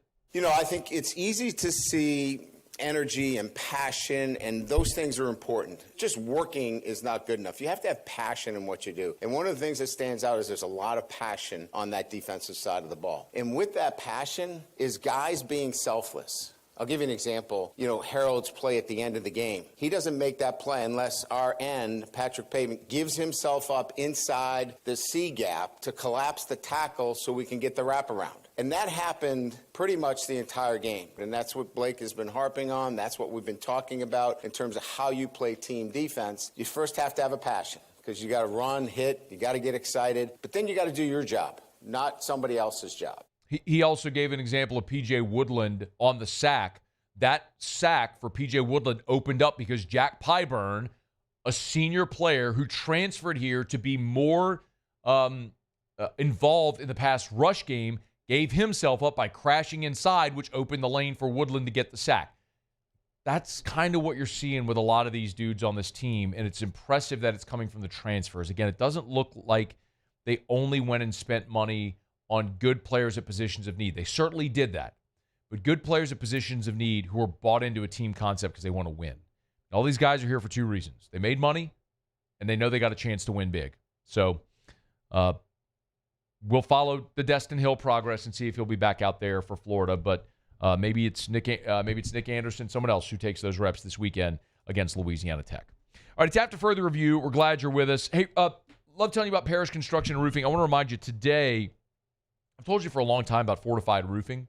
If you're not familiar, fortified roofing, I'll simplify it. It adds an extra layer of security to your home. So in the event that you have storm damage, it really is designed to prevent water intrusion. That's where a lot of the big-time claims, insurance claims come. Not just when you have roof damage, but then when you have water intrusion, now you're talking about, replacing sheetrock and decking and the contents of your home. So it's tremendously helpful if you could, even in a storm where there's roof damage, can prevent other damage to them. That's the design of a fortified roof. Anyway, the Louisiana Department of Insurance is opening up today another round of fortified roofing grants. It's $500, $10,000 grants. They're going to award 500 grants of $10,000. Now, in this round, it's the coastal zones and parts of southwest Louisiana. Those are the areas that are able to apply for this round. When you go apply, you have the option of choosing your contractor. And Parrish Construction and Roofing is a certified fortified roofing company. We were actually the first Louisiana-based certified fortified roofing company. So we would love it if you're going to apply for a fortified roofing grant. If when you have the opportunity to choose your contractor, you would select us, Parrish Construction and Roofing. Listen, be it residential or commercial, repairs, replacements, we do soft washes, we do gutters, we do it all. It's Parrish Construction and Roofing. We love to help you out. ParrishBuilt.com, ParrishBuilt.com. Do business with someone you know, Parrish Construction and Roofing. All right, it's after further review. Sean Salsbury, 30 minutes from right now. We'll look forward to that conversation. There's so much more I want to get into from from Brian Kelly's media availability. He did discuss his decision to kick a field goal at the end of the first half. He did discuss Berrien Brown's touchdown. That wasn't. We'll get into all that and much more as we continue here on AFR, powered by Sunshine, your hometown John Deere dealer in Louisiana. After further review. Clegg's Nursery has been serving our community for 6 decades. I encourage you all the time to bypass the big box stores. Don't go to the big box stores. Support the local retailers that have been great community partners for 60 years. That's Clegg's Nursery. 4 locations. You know where they are. Siegen near Airline, LA 16 in Denham, Mid-City on Donmore, and the Garden Center on Greenwell Springs. And they've got so much to talk about. Hunting season is just about here. They got buckbusters, mow bucks, rice bran, deer corn. They got it all. You're putting your plots out, Clegg's Nursery can help you. Maybe at the home, you're planting your vegetable garden, your fall bedding plants. They got Johnny Naylor's seeds. They got a great selection. You need your gardening tools. They got it. You need decor for your garden, your lawn. They got it at Clegg's Nursery. So get on by and tell them Matt sent you in to Clegg's Nursery.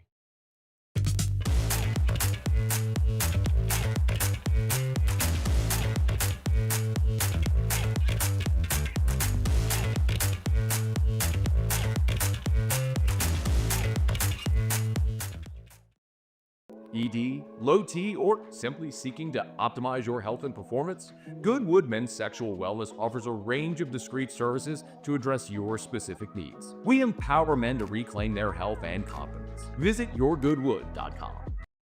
At Luba Workers' Comp, our journey began over 30 years ago with a simple belief: our clients come first. At Luba, our business has always been focused on people, not policies. Through every success and challenge, we've continued to grow because we've stayed true to our values, committed to providing you with genuine dependability. Because your well-being is more than a priority. It's our purpose.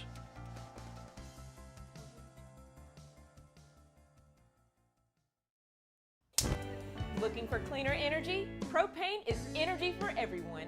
And when you're cooking with clean, affordable propane, you're cooking with gas. In the wintertime, nothing heats a home like Louisiana propane. And when you need hot water, propane's got you covered. Oh, and you won't regret that propane generator when the power goes out. I'm Miss Louisiana, Gabrielle McLeod, and to find more information and to find a propane dealer near you, visit louisianapropane.com. Today, we are shaping tomorrow. We are researching how extreme stress impacts the immune system, from trauma victims to athletes and even astronauts. Our work is leading the way in sepsis treatment, saving countless lives. We're unlocking the mind with music in exciting new ways. Our Lady of the Lake Health and LSU are improving the health of our state. That's the impact of champions. Imagine the impact we'll have on the future. Together, we roar. These are the luckiest ice cubes in the world. They could have been a thankless bed for an all-you-can-eat salad bar. But instead, they've been called upon to cradle and cool a crisp, refreshing Dos Equis. Looks like the lucky just got luckier. Dos Equis. Businesses like yours are the soul of our community. You deserve someone who'll deliver the internet services you deserve. That's why local businesses rely on Rev Business, 90 years of building connections. Visit us at letsrev.biz. We came up with the idea of auctions in August. Gulf Coast Bank does all the work. We display the item. We prominently feature it in social media, on our website. After further review, powered by Sunshine, your hometown John Deere dealer in Louisiana. She thinks my tractor's sexy.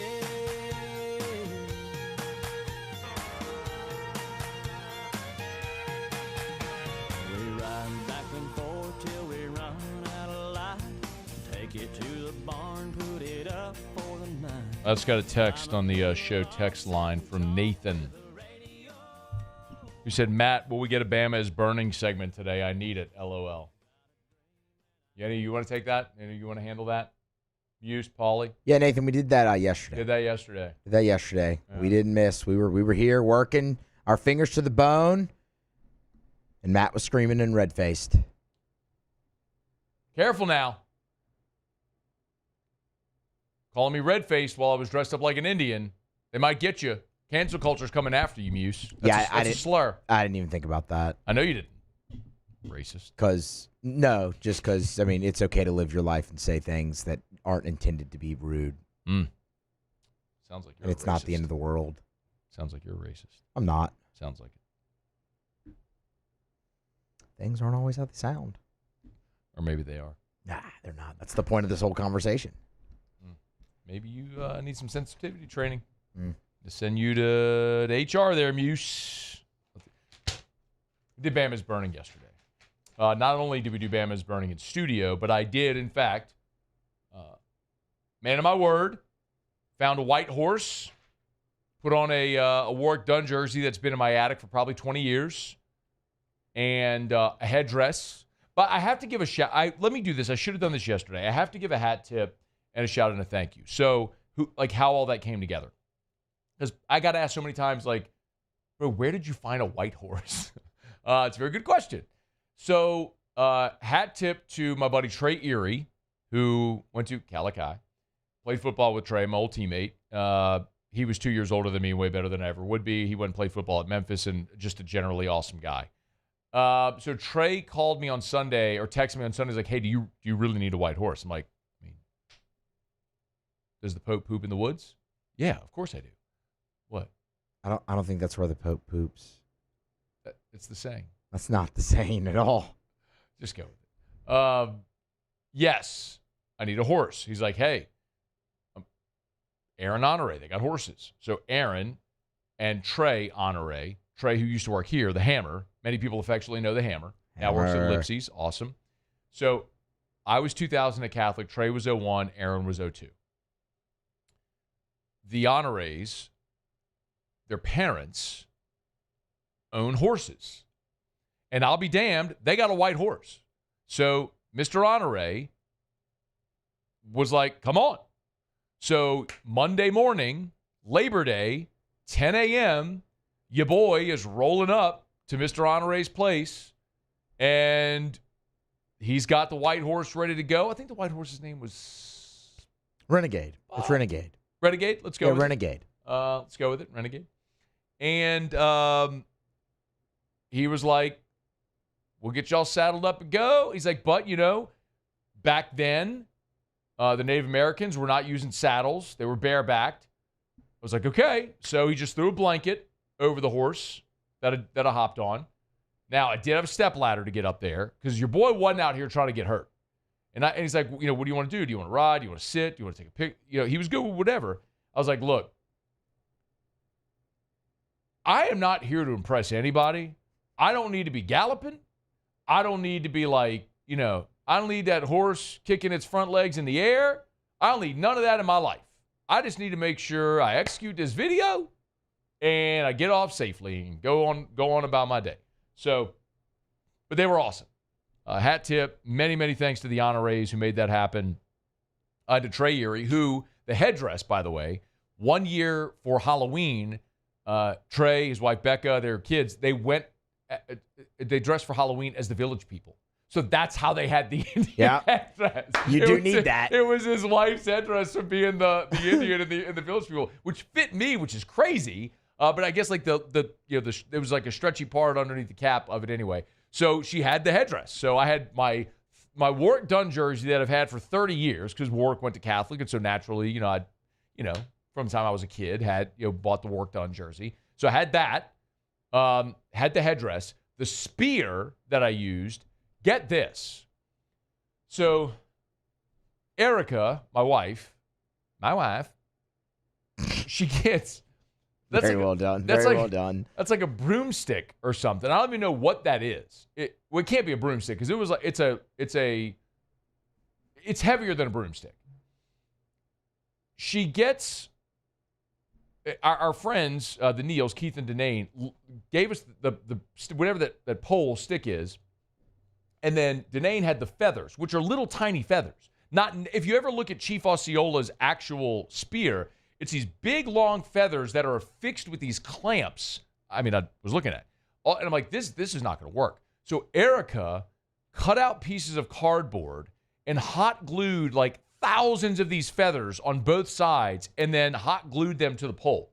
That's what that is. Looks pretty good, considering. She was doing that at like midnight, Sunday night, Monday morning, for me to be able to pull off this dumb skit. So if you haven't watched Bama is Burning from yesterday, please do. Share it, retweet it, share it on Twitter, Instagram, TikTok, Facebook, all over the place. Because, I mean, I dress up like Chief Osceola and got on a horse. Anybody ever done that before? I mean, the craziest stunt that I can remember in radio outside of this was Condon getting tased like 20 years ago. Well, Condon went up to when we were at WIBR. Richard Condon went up to the Baton Rouge Police Academy and let them tase him. So he could, because I think that's part of your police training. Like you have to get tased. And so he went up there and he let them tase him. So. Do you remember what that was for? Like he just wanted to do it or? Who knows? I mean, because that's wild. I can't remember how it came to be. Someone probably got tased or someone. Yeah. Maybe it was the "Don't Tase Me, Bro." Remember that back in the day? Don't tase me, bro. You have no idea what that is? I don't know that. Oh, my God. Look up "Don't Tase Me, Bro." Okay. Oh, man. Muse. Paulie, do you remember "Don't Tase Me, Bro"? Oh, no. Look at this. I don't think I do. Oh, my God. If Twitter existed when "Don't Tase Me, Bro" was a thing, pull up "Don't Tase Me, Bro." MC Hammer? No. Mr. Peabody. No, it's a video of a guy that got tased, and he's yelling, "Don't tase me, bro." Just go to YouTube and type in "Don't tase me, bro." Oh, that's what I did. Oh, my God. Anyway, we'll find it. Thanks to all the wonderful people that helped make that a thing. I had a lot of fun doing it, and I hope Alabama continues to lose so I have many more opportunities to be creative and make fun of them and hopefully entertain all of you. All right, it's After Further Review. We're brought to you by Supper Club. Speaking of entertainment, my goodness. You want to talk about having the best meal of your life in the most entertaining environment, the best environment that you'll ever have? Oh, Supper Club. I mean, from the moment you walk in and you recognize those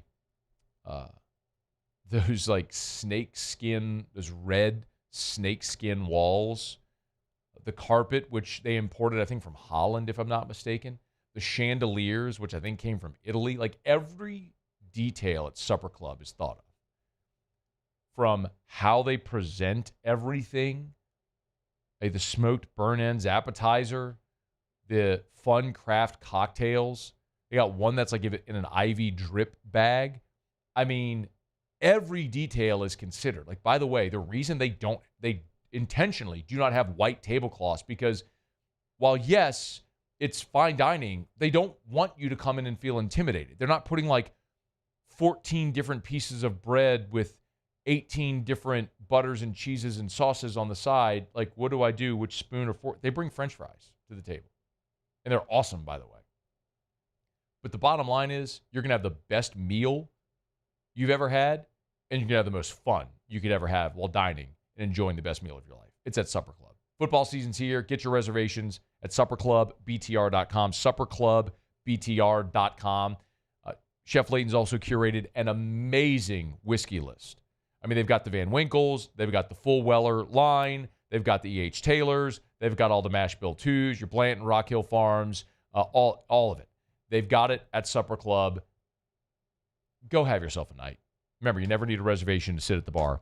Supperclubbtr.com, supperclubbtr.com, supperclubbtr.com. All right, y'all, it's After Further Review. We're glad you're here. Powered by Sunshine, your hometown John Deere dealer in Louisiana. We'll do Tigers and the Pros to wrap up hour number 1. Sean Salsbury in 15 minutes. Very excited to hear Sean's take on Garrett Nussmeier and his day on Saturday. Todd McShay had one of the most complimentary pieces that I've seen so far about Garrett at the Ringer, talking about how this was a quarterback clinic, an elite-level quarterback performance, which is interesting because the 232 passing yards that Nussmeier had on Saturday would have been his lowest passing total a year ago. And even with that passing total being, quote-unquote, low, he still won SEC Player of the Week, which speaks to just how efficient and awesome Garrett was on Saturday. We'll talk about that with our quarterback, Sean Salsbury, again here in about 15 minutes. Don't you move, it's AFR. After Further Review. This morning, gave myself a couple of injections, BPC 157, NAD+, 2 things that I take every day. I would so strongly encourage you to learn more. I say it all the time with Goodwood Men's Sexual Wellness. This is all about feeling like your optimal self. And they can help. You can, look, the name's funny. That's a hook that gets people's attention. Of course, the logo's funny. I get it. And yes, they do ED treatments. Not just pills. They do so many different treatments as well. But they offer so much more. Hormone replacement therapy, guys, if you don't even remember what it feels like to have been in your 20s and to go to the gym, get a pump, and feel strong, it's time to get your hormone levels checked. If you don't remember what it feels like to have a libido where you're rolling, or when you are wake up in the morning full of energy, time to get your hormone levels checked. YourGoodwood.com. There it is, the extra mile, on the border of expected and extraordinary for those willing to go further, like vans customized for work or play, with safety and tech to keep you connected, supported by a 5-star sales, service, and finance team, and backed by the 1-star you know. So go the extra mile. It's never crowded, because so few have what it takes to go there. Mercedes-Benz Vans. We typically think of stress as being bad for us. At Our Lady of the Lake and LSU, we are researching how certain types of stress, such as exercise, can be good for our immune health.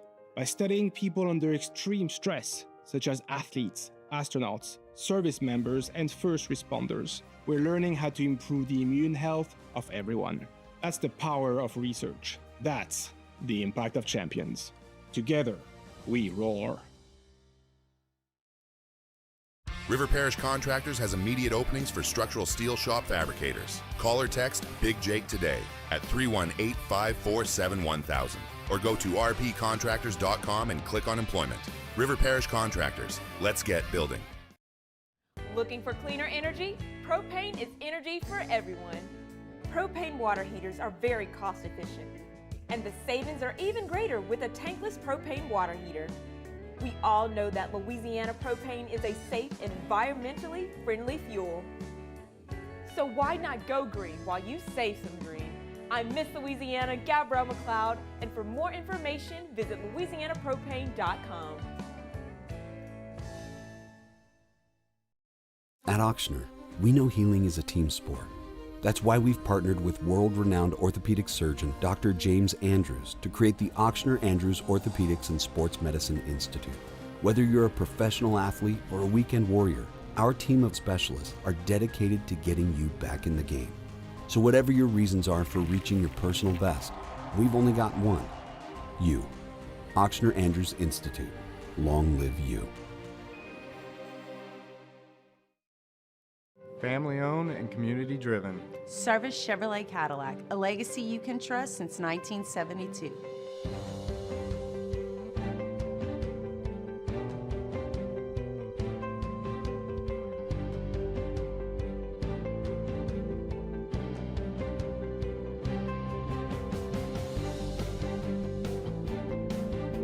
Service Chevrolet Cadillac, our family serving your family. For over 50 years. These ice cubes could have been a thankless bed for an all-you-can-eat salad bar. But instead, they cradle and cool. After further review, powered by Sunshine, your hometown John Deere dealer in Louisiana. One more teeny-weeny ride before I take her home. She thinks my tractor's sexy. All right, wrapping up hour number 2, Sean Salsbury, about 10 minutes from right now. Brian Kelly met with reporters earlier today. He did say that he acknowledged that at the end of the first half that he would have kicked the field goal. This was the explanation that he gave on Tuesday at his press conference. Well, the analytics call for a go on the 4th and 2. However, the mistake that I made on that is that we didn't have enough time on the clock to get in 4 plays. So analytics is also looking at how many plays can you get in to make that 4th and 2 worthwhile. Even if we got it, with only 1 timeout and the time left on the clock, it would not have given us the maximum opportunity on that go. So that was a mistake on my part. We should have kicked the field goal in that situation. The 4 plays is interesting. Why you would need 4 plays, but I guess that's what he's saying the analytics are. You go for it if you have at least enough time to run 4 plays. But they were at the 12-yard. The fumble was at the 12-yard line. So, I mean, if you get that first down to the 10-yard line, there's plenty of enough time to throw 1 pass into the end zone, which is what I presumed he was doing. I have no problem with the play they ran. I just have a problem going for it. Take the points, especially now with a defense like you have where you are capable of stopping teams, of playing low-scoring games where points are magnified even more because your defense is so good. Yes, take the points. Hopefully we see that moving forward. All right, Muso. Tigers in the pros. Tigers in the pros. They still bleed purple and gold. They're just really rich now. All right, let's start with some action from yesterday in Major and Minor League Baseball. Cole Henry got his 8th hold of the season for the Washington Nationals. Perfect inning from him. Shutout. He's got the ERA back in check after a couple rough outings. Back down to 3.88. It's been a really solid first season for Cole Henry. Trey Morgan yesterday for the Durham Bulls. 1 out of 4 with a walk. It was a single, his 1 hit. He would also come around to score after getting off to such a scorching hot start. Average has dipped a little bit for Morgan here as he's hanging out in AAA at 259, I should say. Some action tonight to keep an eye on. Gage Jump is on the bump to start for the Midland Rockhounds. He continues his great season.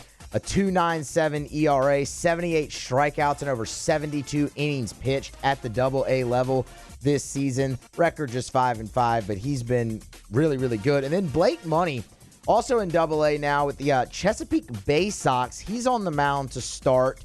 3-4 so far in the year. This will be his 7th start. We need money. We need a little of money. We need to bring that back. We don't look. All right. We've been very absent with our minor league pitcher theme songs or player theme songs. We've been absent in minor league baseball a good bit this year because there's been so many at the pro level.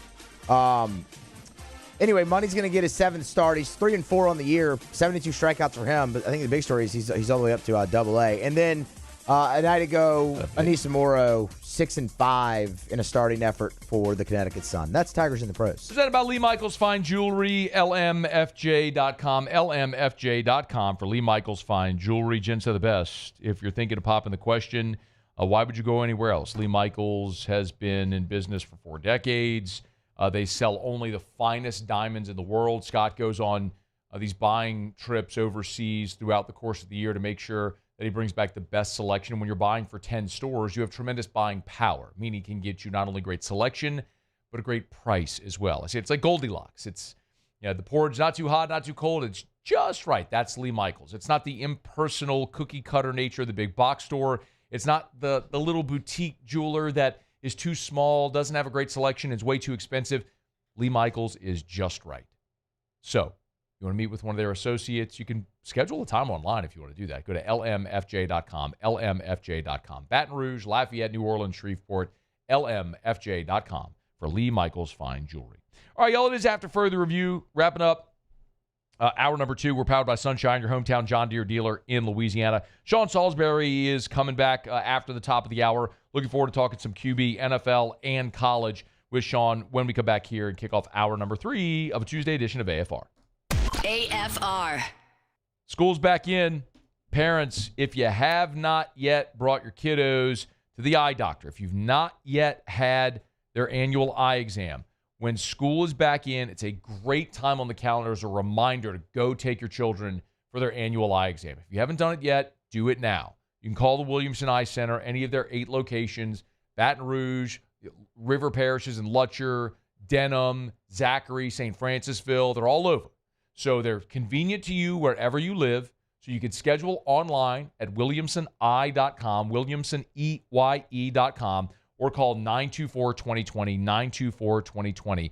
And as we always say, if you want to ditch the contacts and glasses forever, they have a refractive procedure available no matter your age or your refractive issue. Just go for that consultation with Dr. Blake Williamson and change your life. It's the Williamson Eye Center.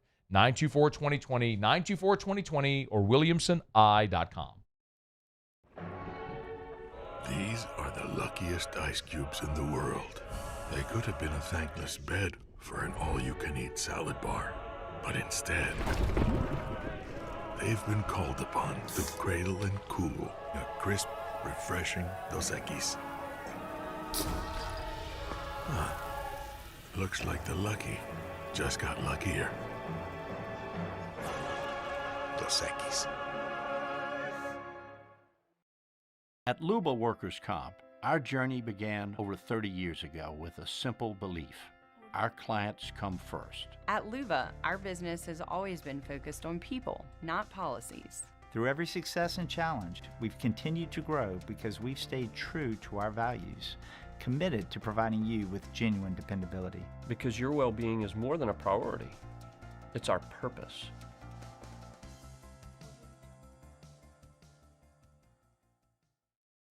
At Bayou Automotive, we believe in a sales process that puts you first. We want you to experience an easy purchase with clear pricing and great service. Let Bayou Ford and Bayou Chrysler Dodge Jeep Ram be your trusted partners in finding your perfect vehicle. The crew at Bayou Automotive is going to do right by you. Parish Construction and Roofing.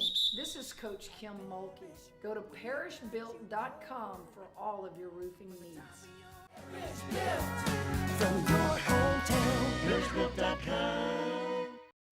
ED, low T, or simply seeking to optimize your health and performance? Goodwood Men's Sexual Wellness offers a range of discreet services to address your specific needs. We empower men to reclaim their health and confidence. Visit yourgoodwood.com. At Sunshine, we know what you see when you look at your land. Where others may see dirt, you see the foundation you've built your life on. It's hallowed ground. It's past, present, and future. We're proud to provide quality John Deere equipment to help you maintain the land you love. Check out our current promotions and learn more about what it means to be powered by sunshine at sunequip.com. While Louisiana politics can seem like they're from another planet, Moon Griffon isn't afraid to bring politicians back down to earth. Listen to the Moon Griffon Show weekday mornings at 9 on Talk 107.3. We came up with the idea of auctions in August. Gulf Coast Bank does all the work. We display the item. We prominently feature it in social media, on our website, but we do it because it's the right thing to do for the community. Mornings with Brian Haldane is the only live and local talk show in the capital city. Get the news from the newsmakers, along with traffic and weather updates throughout the morning. The conversation starts weekday mornings at 6 on Talk 107.3.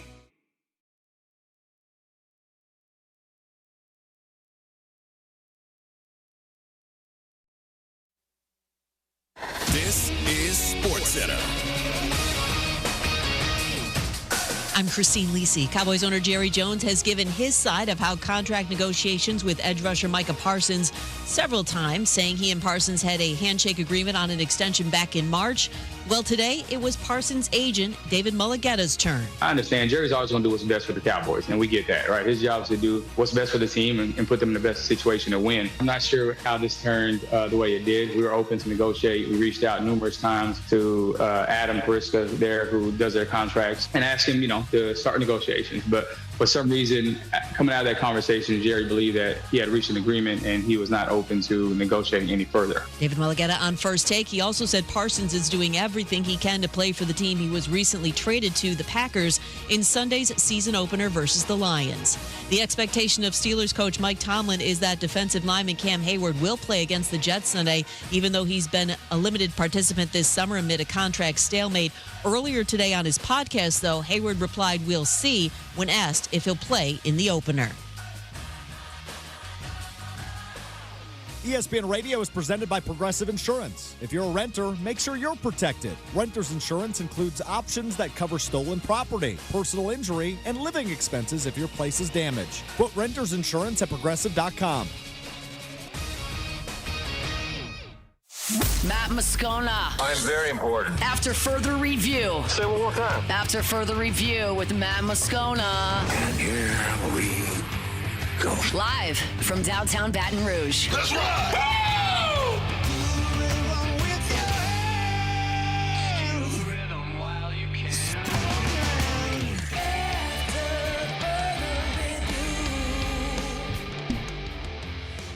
Hour 3, off we go. Welcome aboard. Glad you're with us. It's AFR, powered by Sunshine, your hometown John Deere dealer in Louisiana. I'm Matt. Love you, Matt. Paul O'Neill. They're chanting Paul O'Neill's name. Musso. And Mr. Toby Tom Blake.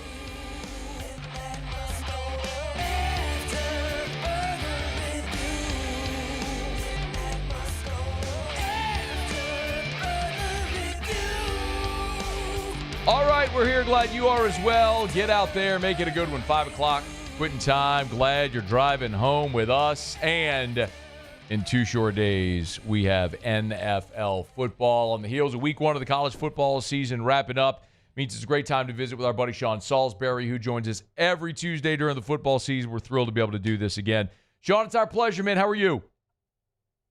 I'm doing great, Matt. How are you, buddy? Awesome. You got me okay? Can you hear me clear? Loud and clear, man. You got us? Okay. Yep, sure do. Perfect, man. We're doing pretty awesome here, man. LSU wins a game the way that they did. First season opening win, as we know, since 2019. People are fired up. Let me start actually there. We'll get in some NFL week 1 in our next segment. But there's been so much praise for Garrett Nussmeier. Interestingly, Sean, the 232 yards he threw for on Saturday would have been his lowest total a season ago, yet it feels like it was a great performance by Garrett. What did you see? The thing I was most impressed, and when you say this phrase, Matt, people get to the point where they say, oh, well, then he's not a playmaker. Well, I think we know that with the way he put up numbers. I think he just took his, and maybe this has become normal for LSU, like Burrow, even though it wasn't Brian Kelly the second year there as a starter, and Jayden Daniels the next year as a starter, and then now, Garrett Nussmeier this year as well. I just thought the management making throws when necessary, but not playing hero ball. I don't know of any quarterback going into the season. Now, we know there's talented ones that I trusted more and making good decisions than Nussmeier. He threw a couple to discern when to use it and when not to. And I thought, even though the passing completions were great, the simple plays, it reminded me of a game Drew Brees would. Hey, hang on one second. Can you making plays necessary? Can you turn it down? Could you chat with him, please, just for a second? We're having trouble with breaking in and out there. And if we need to, we'll just go on the phone if we're having trouble with the internet connection. But please talk to Sean there.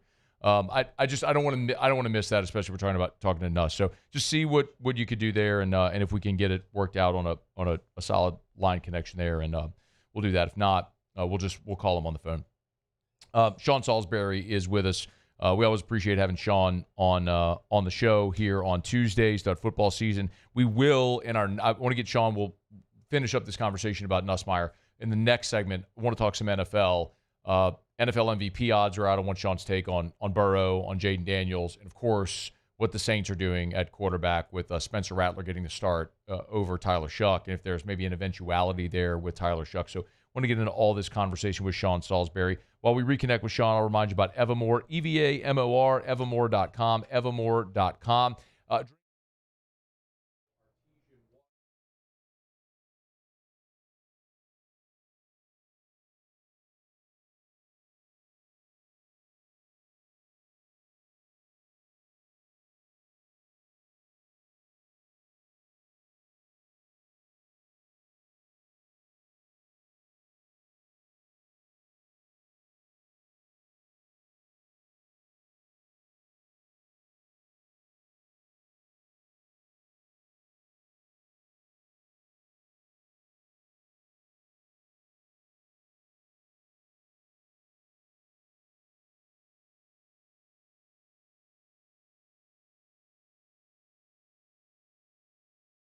Yeah, I just tried. He didn't answer.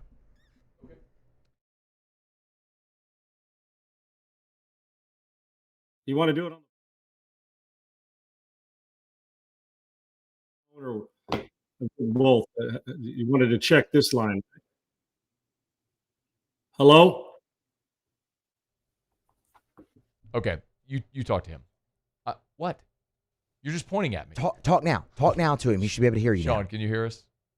Oh, hello. Yeah, I've heard you. Okay. Can you hear me? Yep. Here we go. Got you back. Okay. I heard you guys fine the whole time. This is where I do all my stuff from, so I don't know. My connection's fine. It's the world of the web, man. It's all good.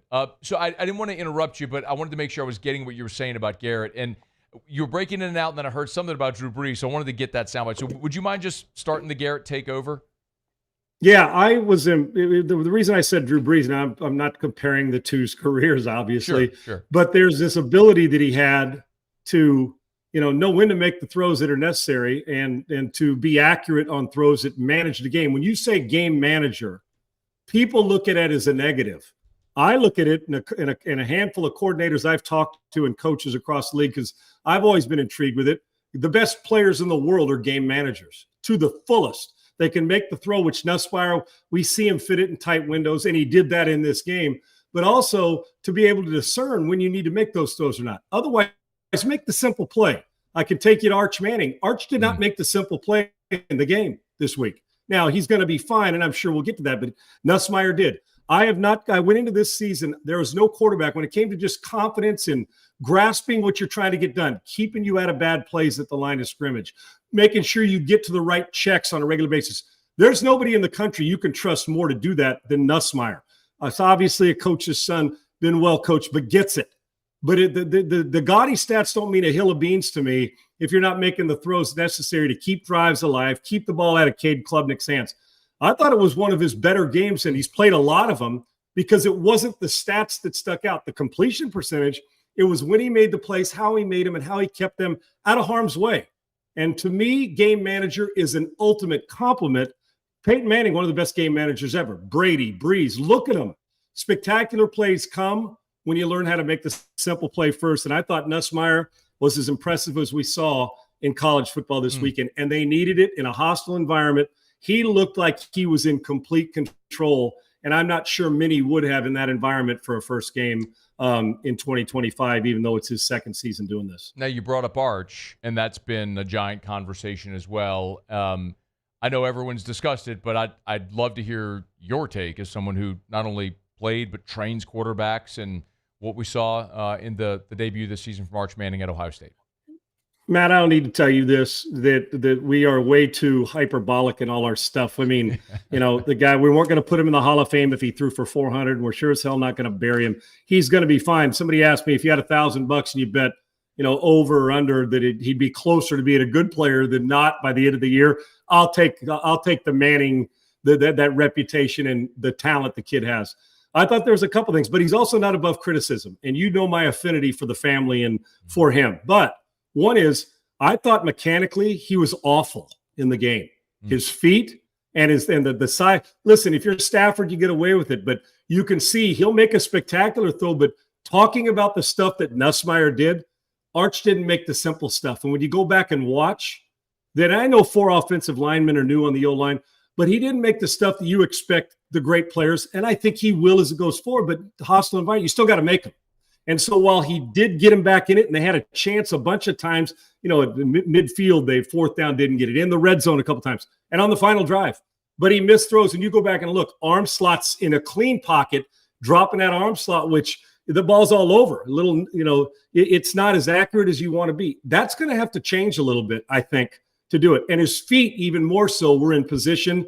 And I don't know if they were happy. They just weren't in position where he could have flipped his hips on the one to the right at the end that he threw behind the receiver. So it'll get better, and the Mannings know this, and Arch will go to work, and he would have gone to work even if they'd have won the game. But mechanically, with the upper body and where his arm slot was in clean pockets and the footwork to get himself in position to flip his hips and throw it accurately, we're not consistently there, whether it's nerves or what have you. So they should be talking about it. He's not above criticism, nor would he want to be. And I didn't think Sark had his best game. I thought they came out a little bit tentative early, and I get it. You're trying to get the feel of a coordinator that hasn't been in college football in 20 years in Matt Patricia, trying to figure out how to attack it. You saw him come out in the second half, and they started to get into more rhythm. Sark will change that because he's one of the best in the world at what he does. But when you combine a game that wasn't real efficient offensively, they didn't run it as often as I think they'd like to and as efficient as they want to.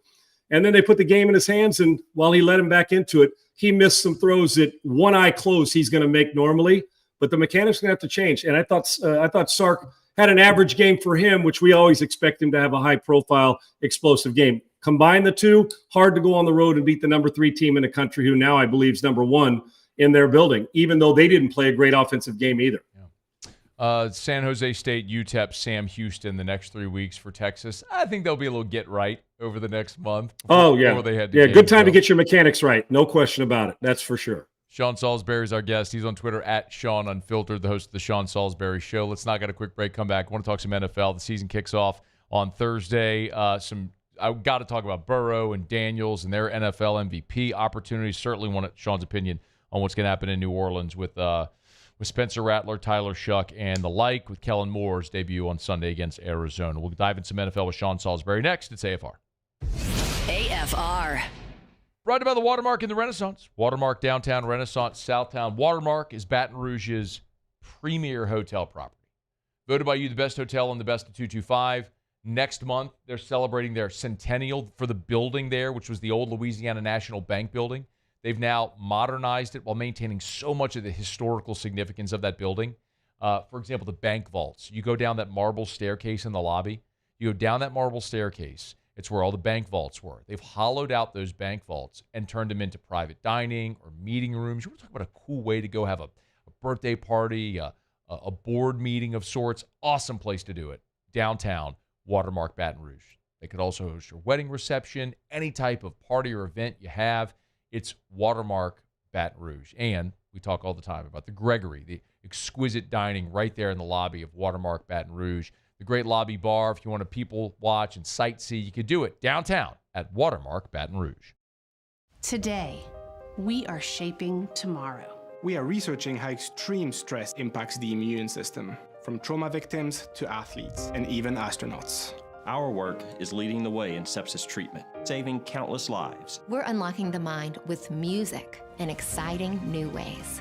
Our Lady of the Lake Health and LSU are improving the health of our state. That's the impact of champions. Imagine the impact we'll have on the future. Together, we roar. When it comes to industrial construction, River Parish contractors can do it all. Mechanical, structural, custom fabrication, specialized welding, and turnaround services.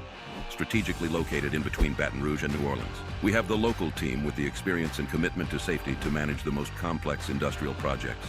Period. Here's the deal. Partnering with us means your project is delivered on time, on budget, and most important, safely. River Parish Contractors, let's get building.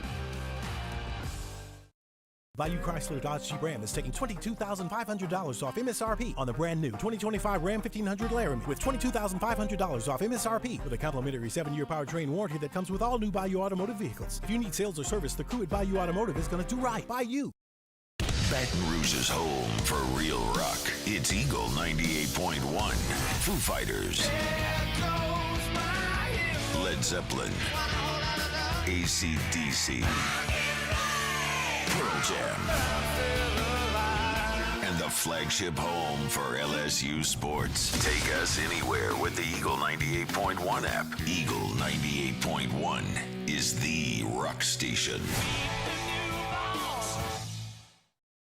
At Luba Workers' Comp, our journey began over 30 years ago with a simple belief. Our clients come first. At Luba, our business has always been focused on people, not policies. Through every success and challenge, we've continued to grow because we've stayed true to our values, committed to providing you with genuine dependability. Because your well-being is more than a priority. It's our purpose.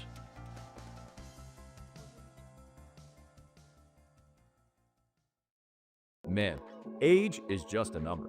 Don't let it dictate how you feel.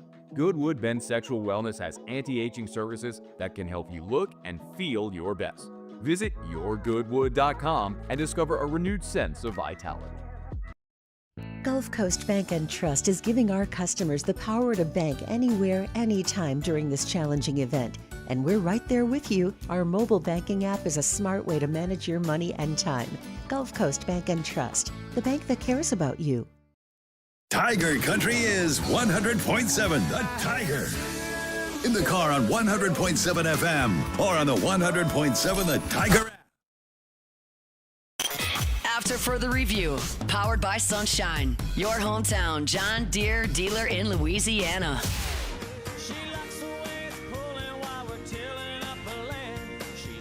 We do always appreciate our friends over at Sunshine, your hometown John Deere dealer in Louisiana. You can always visit them at sunequip.com, sunequip.com. Sean Salsbury is with us, as he will be Tuesdays during football season. Excited to have this segment back each week during the football season. And the NFL season is going to kick off on Thursday. And, Sean, I was looking at updated preseason MVP odds. Joe Burrow is the biggest riser. He actually has already surpassed Josh Allen. So Lamar Jackson the favorite, as he should be. And Joe Burrow now the second betting favorite to win the MVP. What kind of season are you expecting from Burrow in Cincinnati this year? Let me turn that. There you go. Now you don't have me. I don't have myself muted. Don't want dogs barking during the segment. Maddie, I expect him to play great. I don't ever go in questioning. Now, for Joe to win the MVP, he's such a finisher, is a quick start in September. He reminds me of another LSU guy when he was here in Houston, although in Boston, changed Alex Bregman. Mm-hmm. Slow start, ends up putting up good numbers as the season rolls along and is always in that, in that talk. And I think if Joe comes out fast, I had to start a franchise for the next 5 years, I'm not sure he wouldn't be the guy I'd go with. Okay. I love his presence. I've told you the manipulation in the pocket. He is so good at managing that. They're going to score. They'll score from the damn parking lot. The question is, can they get stops on defense? But in the other side of that is he's going to put up gaudy numbers always. Receivers, they'll run it well enough and the ball comes out, and he's got such a great feel for coverage and pre-snap. I'm not worried about him. He should be an MVP candidate. The key is where they're going to go as a team in a very difficult division, an upgraded Pittsburgh Steeler offense, you would think. Cleveland's defense, who knows what's going to happen with their offense. But I expect Burrow, when the MVP's called, his name, Allen, the same dudes are going to be hanging around, and there may be Jayden Daniels may be one as well. But anytime you put Burrow up there, I don't think any of us should be shocked. He'll put up numbers, but the key for them is being able to get off the field so they don't have to score 40 every week. If they do, it'll look gaudy, but the numbers in the win-loss column won't be where they want. He's got to have a fast start. I fully expect him to have a monster year, and it won't be the last time that he'll be there. And I don't think one MVP will be enough for him. I think he's that good. Foreshadowing there with Jayden. So the odds right now going into the season, Lamar Jackson, Joe Burrow, Josh Allen, Patrick Mahomes, Jayden Daniels. Is he special? Is he worthy of that right now, Sean? Or is it reasonable to expect a sophomore slump? I know they happen. Teams will play him different, but when you got his feet and his arm and his ability, that his just football IQ, I think there's some guys, I don't want to say immune to it, Matty, that are better at dealing with it. Stroud backed off a little bit last year from his rookie year, but the key, they couldn't block anybody.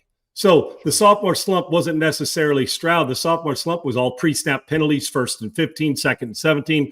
The offensive line was a detriment to Stroud. So it stepped back, but you still saw what he had, which in the collateral damages, then you start to do stuff that's not characteristic of your game, which Stroud did at times last year. I expect him to come back. I don't think that's the case. They upgraded their offensive line in Washington as long as Tunsil can stay in his stance and not put them in a 1st and 15 or 2nd and 20 position with penalties. But I think Jayden Daniels is different, and I think that's obvious. And I don't think that rookie year was by accident. He's gotten better since he showed up to LSU every year.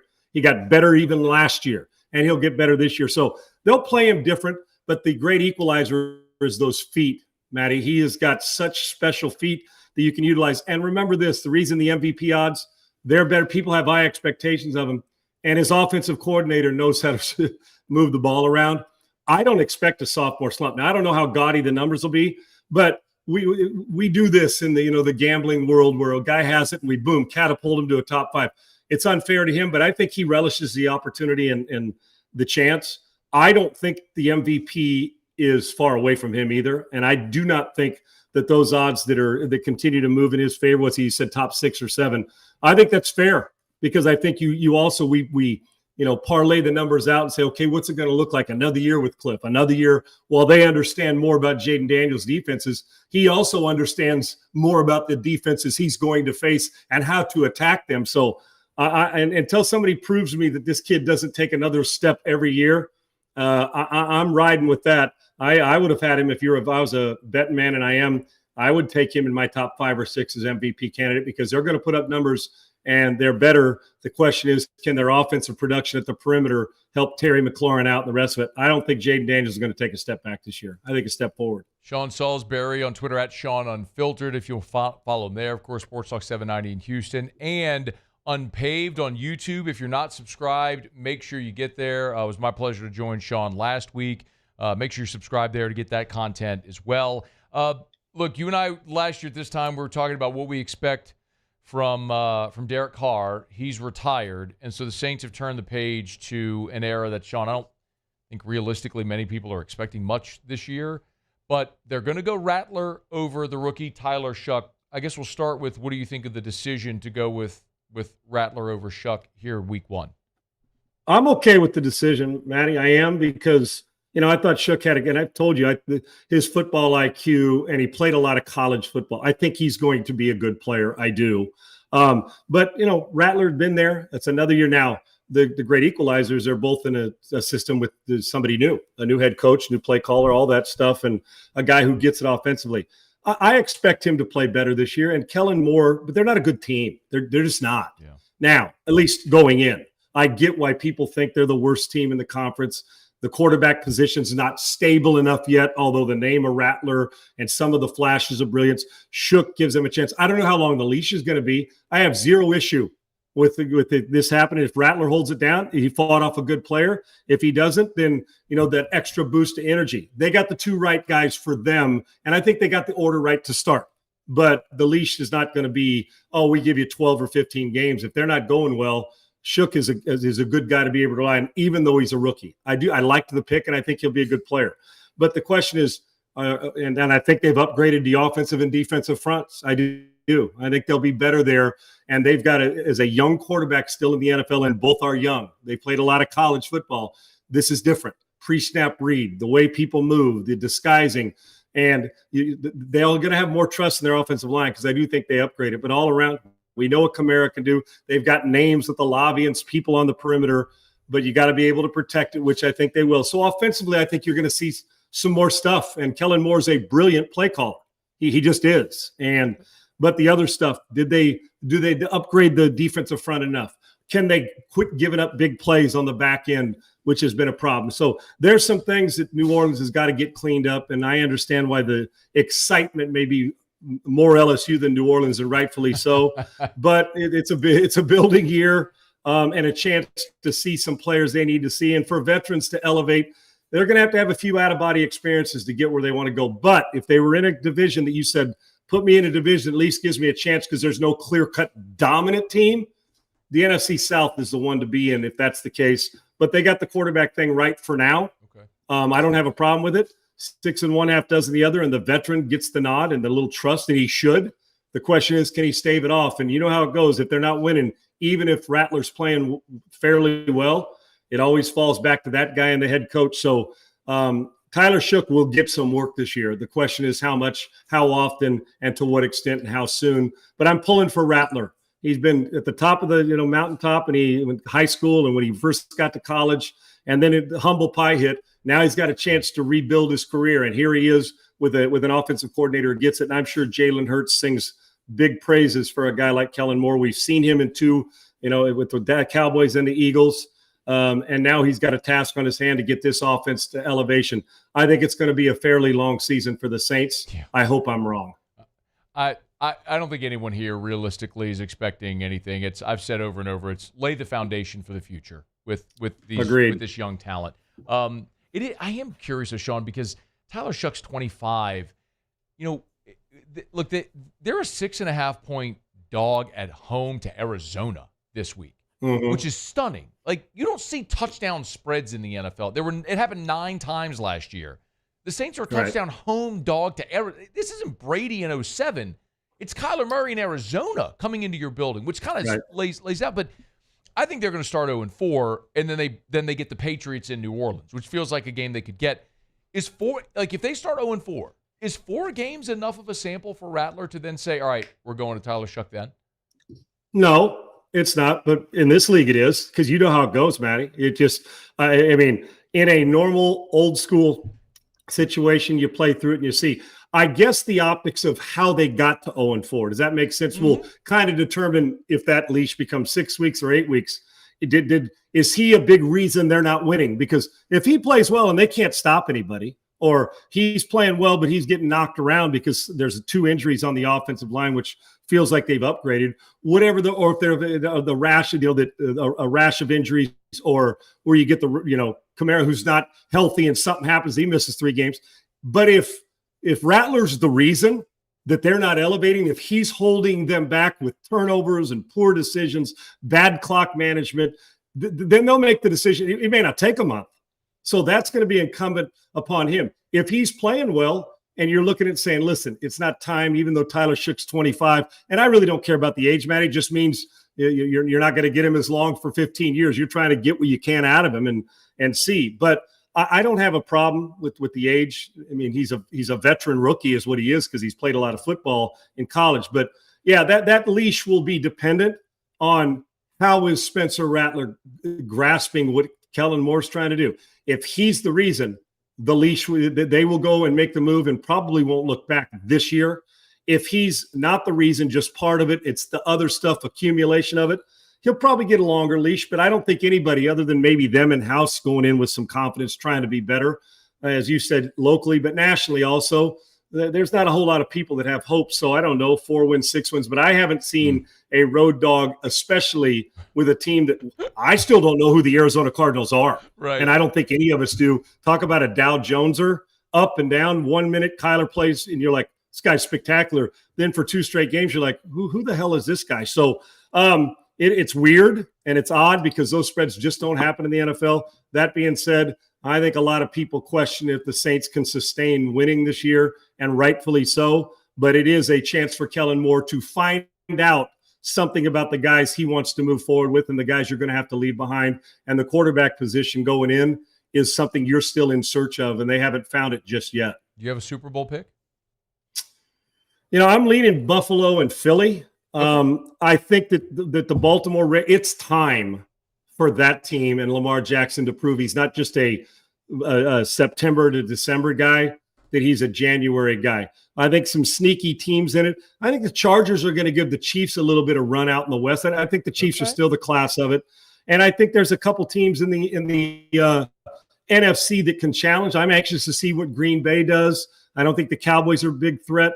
I think the Rams, and I don't know who the 49ers are this year. Every year we're high on them. Yeah, they're perimeter people. So I'm going with Philly to get back again. And I'm going to take Buffalo beating Baltimore in like the AFC Championship game.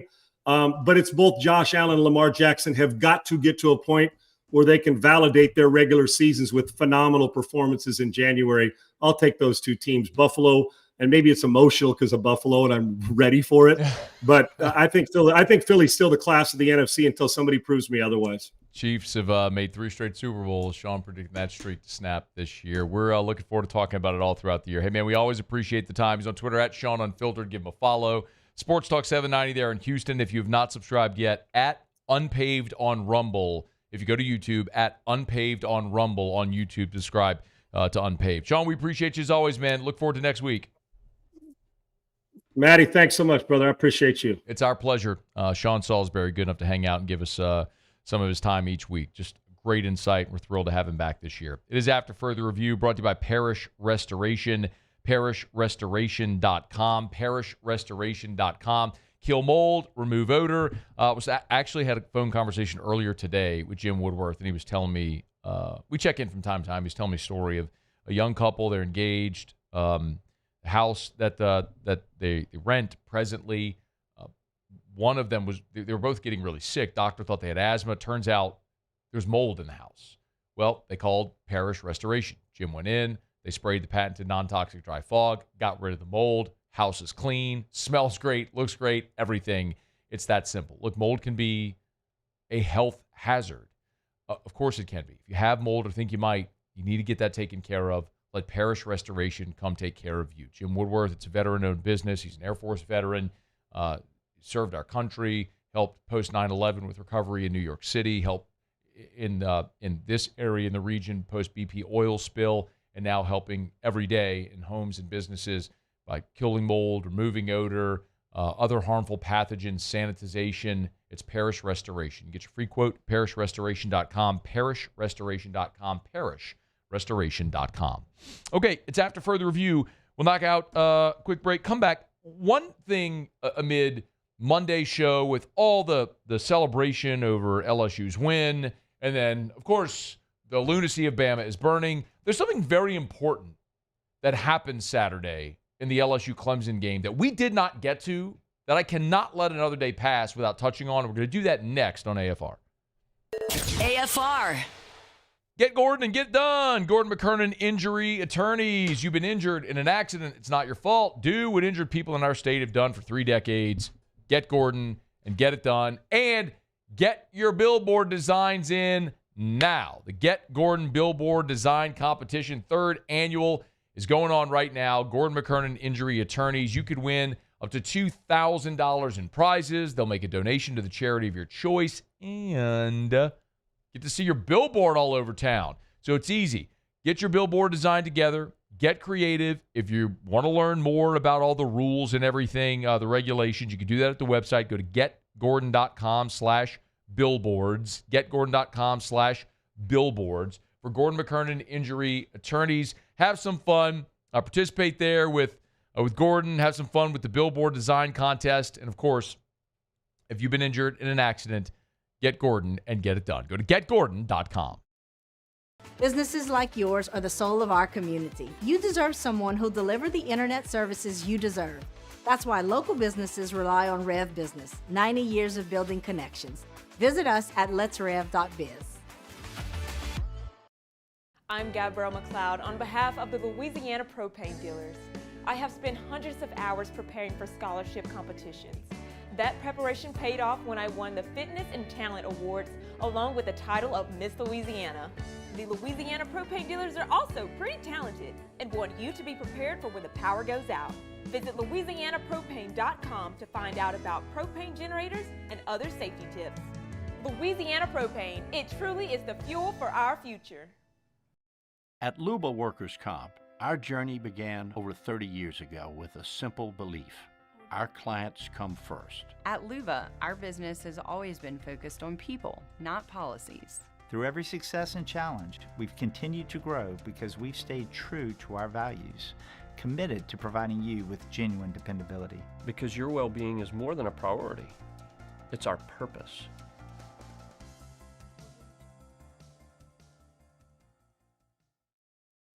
Breck teamed up to reimagine your parks, and you imagined big. With your help, we went to work, creating 12 beautiful community parks across the parish. A family-sized water park, miles and miles of trails, and parks just for your dogs. There are more places to splash, to explore, to run wild, and even soar. You imagined, we delivered. Gold. Breck, your #1 park system in the nation. We typically think of stress as being bad for us. At Our Lady of the Lake and LSU, we are researching how certain types of stress, such as exercise, can be good for our immune health. By studying people under extreme stress, such as athletes, astronauts, service members, and first responders, we're learning how to improve the immune health of everyone. That's the power of research. That's the impact of champions. Together, we roar. At Bayou Automotive, we believe in a sales process that puts you first. We want you to experience an easy purchase with clear pricing and great service. Let Bayou Ford and Bayou Chrysler Dodge Jeep Ram be your trusted partners in finding your perfect vehicle. The crew at Bayou Automotive is going to do right by you. These are the luckiest ice cubes in the world. They could have been a thankless bed for an all-you-can-eat salad bar, but instead, they've been called upon to cradle and cool a crisp, refreshing Dos Equis. Looks like the lucky just got luckier. After further review, powered by Sunshine, your hometown John Deere dealer in Louisiana. Well, she ain't into cars or pickup trucks, but if it runs like a deer, man, her eyes light up. She thinks my tractor's sexy. Rolling along here, Tuesday edition of AFR. Love seeing that big green John Deere tractor right there on the set every Tuesday. Painted green. Paulie, can you go to the big wide shot so everybody can see the beautiful green lights, how much green we have on the set here? Sunshine, your hometown John Deere dealer in Louisiana. Proud partner of LSU Athletics. Get you a Deere, y'all. By the way, tailgating season is upon us. They got generators. They got fans for your tailgate, all that stuff. Get by your local Sunshine John Deere dealer in Louisiana. Sunnyquip.com, sunnyquip.com.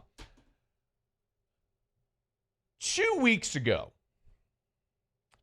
ago right here on this very show, we discussed a Clemson offensive lineman named Walker Parks. Walker Parks is a sixth-year player, so he had the COVID year and then also had a redshirt year due to injury. So he's a sixth-year player this year. He's played in over 50 career collegiate games. Super experienced. Preseason, first-team All-ACC. in a game where we really highlighted the importance and significance of line of scrimmage play, Walker Parks, that storyline was significant. And 2 weeks ago, there was a report out of Clemson that Walker Parks was on crutches. And so when Dabo had post-practice media availability, you'll remember this, he was asked about Walker Parks. Give a listen. Oh, he'll be all right. He'll be all right. He'll be all right. He'll be good to go. He didn't go today. We held him today, but he'll be all right. He'll be all right. 7 seconds. That's what. By the way, I want to remind you again. Listen, Dabo says the question is, Walker Parks. You don't hear the question there, but the reporter sheepishly asked Dabo, Walker Parks, is he? That was the question. Walker Parks, is he? And then Dabo says, listen to Dabo say, he'll be all right. And the reporter who asked the question parrots, Dabo, listen. Oh, he'll be all right. He'll be all right. He'll be all right. Put it down. That's it. He'll be all right. That was a 16-minute press conference. Nobody asked a follow-up. Nobody said, is he injured? What is the injury? Is he on crutches? How much did he practice today? If he's not practicing, who's running behind him in his place? There's a lot of very natural, obvious follow-up questions. So I eviscerated the Clemson media who sat there next to Dabo Sweeney and were scared a lot. I've almost cursed a couple times. Who would dare ask a follow-up to Dabo's weenie? And so I go off on the Clemson media. And you know what I started to get back? The Clemson media started clapping back at me on social media. Well, Dabo told us he's fine. There's nothing to do it. He said they're fine. Play it again. It was 2 weeks ago. Dabo, play it again. Oh, he'll be all right. He'll be all right. He'll be all right. He'll be good to go. Good to go. He didn't go today. We held him today, but he'll be all right. He'll be all right. Check the participation chart for Clemson on Saturday against LSU. Is it right here? Guards.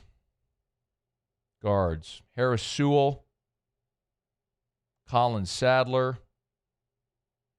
Elijah Thurman. No Walker Parks. He didn't play.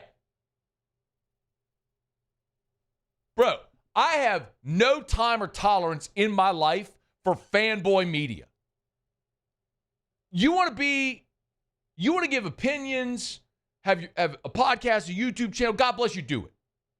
If you are a credentialed member of the media who's given access by whatever organization to go ask questions and report on this team, then damn it, do your job.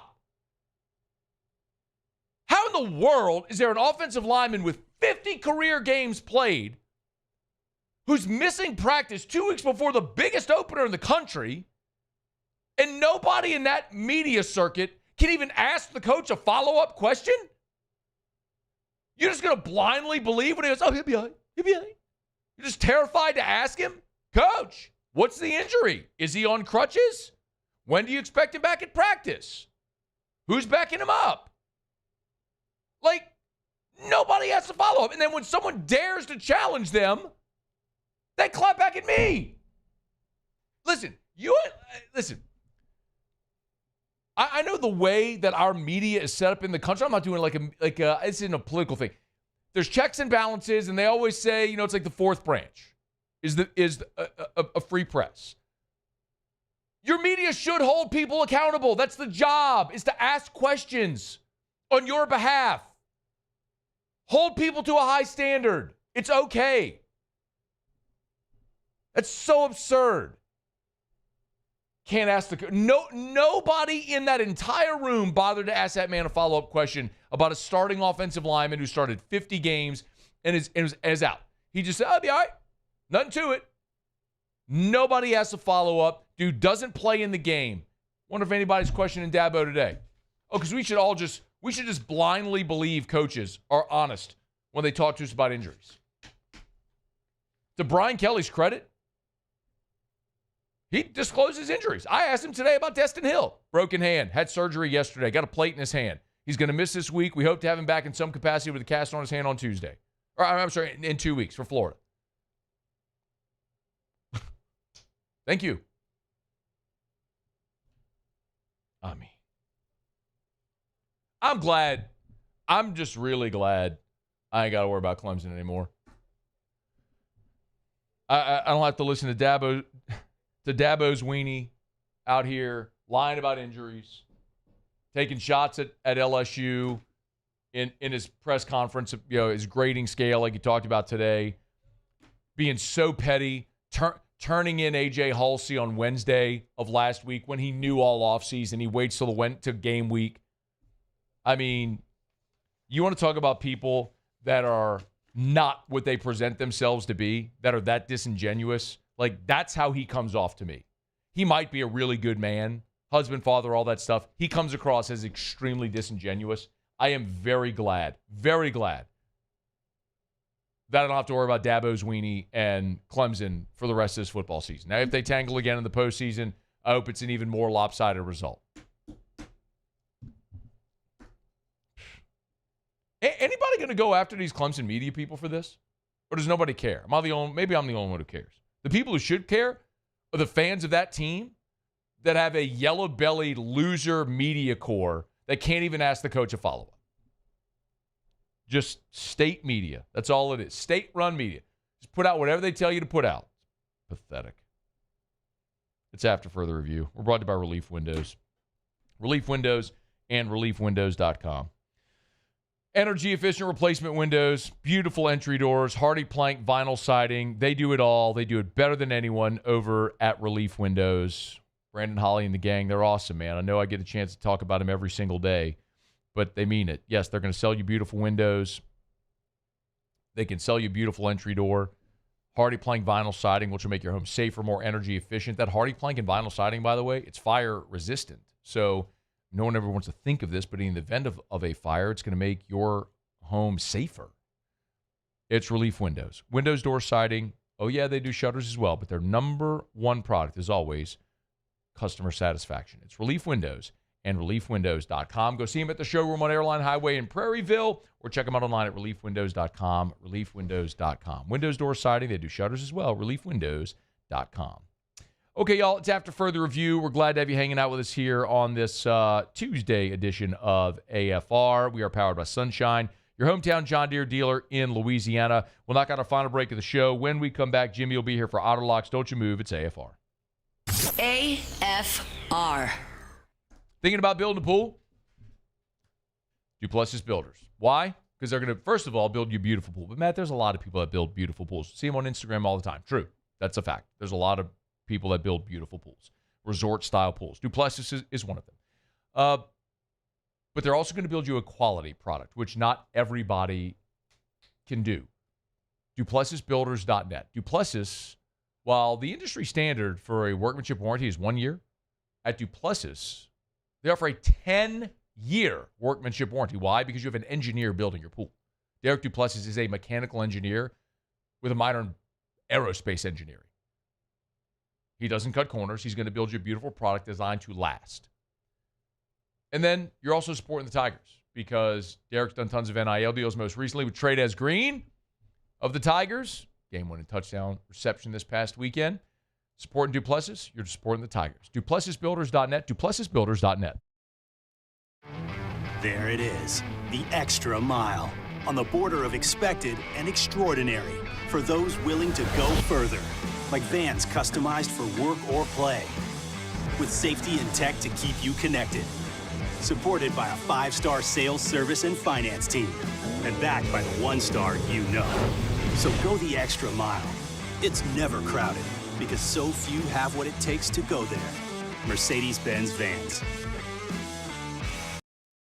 Gulf Coast Bank and Trust is giving our customers the power to bank anywhere, anytime during this challenging event. And we're right there with you. Our mobile banking app is a smart way to manage your money and time. Gulf Coast Bank and Trust, the bank that cares about you. Parish Construction and Roofing. This is Coach Kim Mulkey. Go to parishbuilt.com for all of your roofing needs. From your hometown, parishbuilt.com. Hi, this is Beth Serena. Welcome to my pool.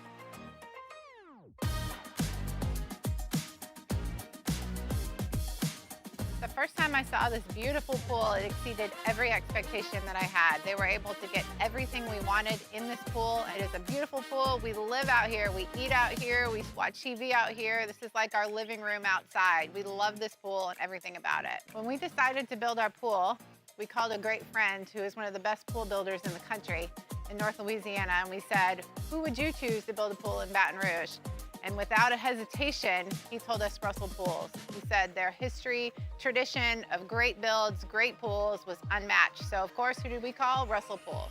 The advice I would give to anyone looking to build a pool is first call Russell Pools. They'll do an incredible job. It'll be incredibly organized. It'll be time efficient, and you will have your pool in no time.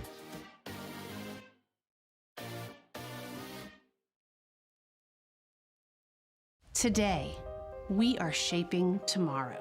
We are researching how extreme stress impacts the immune system, from trauma victims to athletes and even astronauts. Our work is leading the way in sepsis treatment, saving countless lives. We're unlocking the mind with music in exciting new ways. Our Lady of the Lake Health and LSU are improving the health of our state. That's the impact of champions. Imagine the impact we'll have on the future. Together, we roar. At Ochsner, we know healing is a team sport. That's why we've partnered with world-renowned orthopedic surgeon Dr. James Andrews to create the Ochsner Andrews Orthopedics and Sports Medicine Institute. Whether you're a professional athlete or a weekend warrior, our team of specialists are dedicated to getting you back in the game. So whatever your reasons are for reaching your personal best, we've only got one: you. After further review, powered by Sunshine, your hometown John Deere dealer in Louisiana.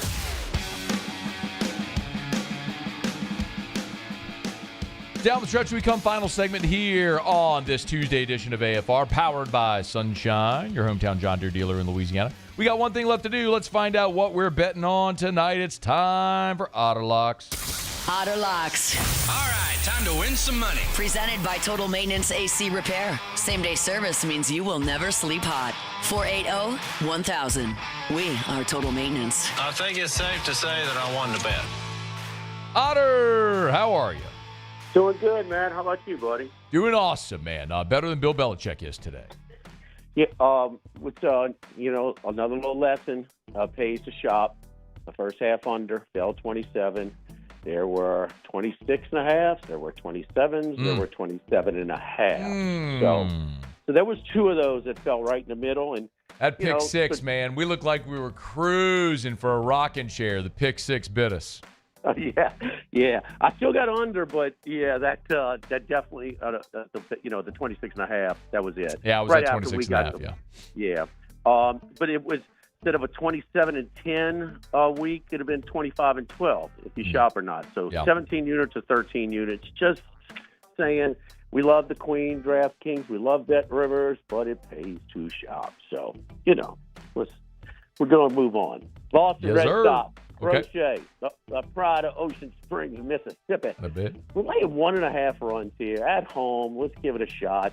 Minus 120. He's been awesome. He's right on the heels of Scooble. Scooble last couple of outings, though. Just looks like he's not giving up any ground. So we're going to take a shot and rate a rare run line lay on a home team. So we'll go with that. A's minus 115. They're playing well. Man, second best record in baseball since late July. I mean, how good is that? So they come at a good price. Michaelis has been a gas can. Even the Cardinals fans are ready to, help him pack. So A's minus 15 with Severino on the hill there. And then a little NL West 3-team money line parlay. Dodgers, Kershaw on the hill. His velo is down, but he's just getting people out left and right. You may have an update. I'm doing yard work right now. The parlay pays out right now at plus 365. Okay, so the game is I'm sorry, it's no score bottom of the first. The Pirates have chew on with nobody out. Okay, we're in trouble. Okay, we got to get out of trouble. We at the bottom of the first. What you talking? We're fine. Plus We're fine. 365 is a big number. There. Yeah. I'll give the Pirates quietly have won their last 4 series, so they are trending a little bit. But we could go Dodgers, Padres coming off a loss, and San Francisco all of a sudden after they pick up Devers, they really went into funk. But they are playing good baseball right now. They go to Colorado to take care of them tonight. I would bet them individually minus the run line as well. All right, so we are looking at Red Sox on the run line, A's on the money line, and a 3-team money line parlay, Padres, Giants, Dodgers. When Otter gave it out, it was plus 250. Sushi burrito, poke ramen on Lee and Burbank, right next to Rouse's. Getting in playing shape for game week. Got to eat right tomorrow. Thank you for the time. Good luck. All right, good luck. We'll see you later. That's Jimmy Ott. It's After Further Review. We're glad you're hanging out with us here. If you missed anything, AFR On Demand presented by Brett Golf. We had Shea Dixon in hour 1. You heard Sean Salsbury earlier this hour. We did talk about the Saints who have signed Jake Haener to the active roster and have also hired former Falcons GM Thomas Dimitroff as a consultant in the front office. I don't know what they're doing, man. We're going to get closer to the weekend, and we'll talk much more, obviously, about the Saints and the Cardinals as LSU gets a bit of a breather with Louisiana Tech. We talked with Brian Kelly earlier today. The other thing that I should have mentioned, I have this video. I got a minute. While I have this video is on my social media. So did you see where Brian Kelly would look like he got trucked by a ref? So he didn't actually get trucked by a ref. He was backing out of the ref's way and tripped over someone on the sideline. Had he made contact with the ref in any capacity, it would have been a 15-yard penalty. It's a new rule this year. So the whole explanation, it's up on my social media. If you want to see the video, it's there. Just at Matt Moscona on any of the social media. All right, Muse Pauly, thanks. Y'all have a great night. We'll see you tomorrow at 3. After Further Review. I am thrilled to tell you about a new partner here on AFR. Arco Power Systems. That's ARCCO, Arco Power Systems. Power stability is not a luxury. Power stability is the backbone of every operation. At Arco Power Systems, they are the premier Generac generator provider in the South. But what we are talking about here is industrial generators. We're not talking about residential. This isn't for your home. This is for businesses. And their microgrids provide independent power when traditional power grids might go out. A microgrid can immediately switch to backup generators and batteries. That microgrid control allows components to function as one seamlessly integrated power source. It allows you to monitor weather and utility prices and so many other things. Check them out. It's Arco Power Systems.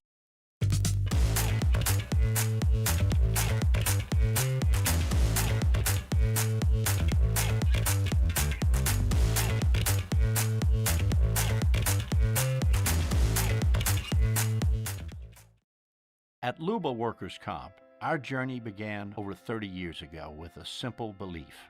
Our clients come first. At Luba, our business has always been focused on people, not policies. Through every success and challenge, we've continued to grow because we've stayed true to our values, committed to providing you with genuine dependability. Because your well-being is more than a priority.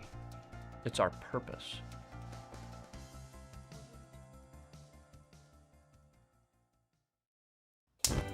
Looking for cleaner energy? Propane is energy for everyone. And when you're cooking with clean, affordable propane, you're cooking with gas. In the wintertime, nothing heats a home like Louisiana propane. And when you need hot water, propane's got you covered. Oh, and you won't regret that propane generator when the power goes out. I'm Miss Louisiana, Gabrielle McLeod, and to find more information and to find a propane dealer near you, visit louisianapropane.com. ED, low T, or simply seeking to optimize your health and performance? Goodwood Men's Sexual Wellness offers a range of discreet services to address your specific needs. We empower men to reclaim their health and confidence. Visit yourgoodwood.com. At Sunshine, we know what you see when you look at your land. Where others may see dirt, you see the foundation you've built your life on. This it's hallowed ground. It's past, present, and future. We're proud to provide quality John Deere equipment to help you maintain the land you love. Check out our current promotions and learn more about what it means to be powered by sunshine at sunequip.com. Breck teamed up to reimagine your parks, and you imagined big. With your help, we went to work creating 12 beautiful community parks across the parish. A family-sized water park, miles and miles of trails, and parks just for your dogs. There are more places to splash, to explore, to run wild, and even soar. You imagined, we delivered. Gold. Breck, your #1 park system in the nation. River Parish Contractors has immediate openings for structural steel shop fabricators. Call or text Big Jake today at 318-547-1000 or go to rpcontractors.com and click on employment. River Parish Contractors. Let's get building. Tiger Country is 100.7 The Tiger. In the car on 100.7 FM or on the 100.7 The Tiger app. 90s country and beyond. 100.7 The Tiger.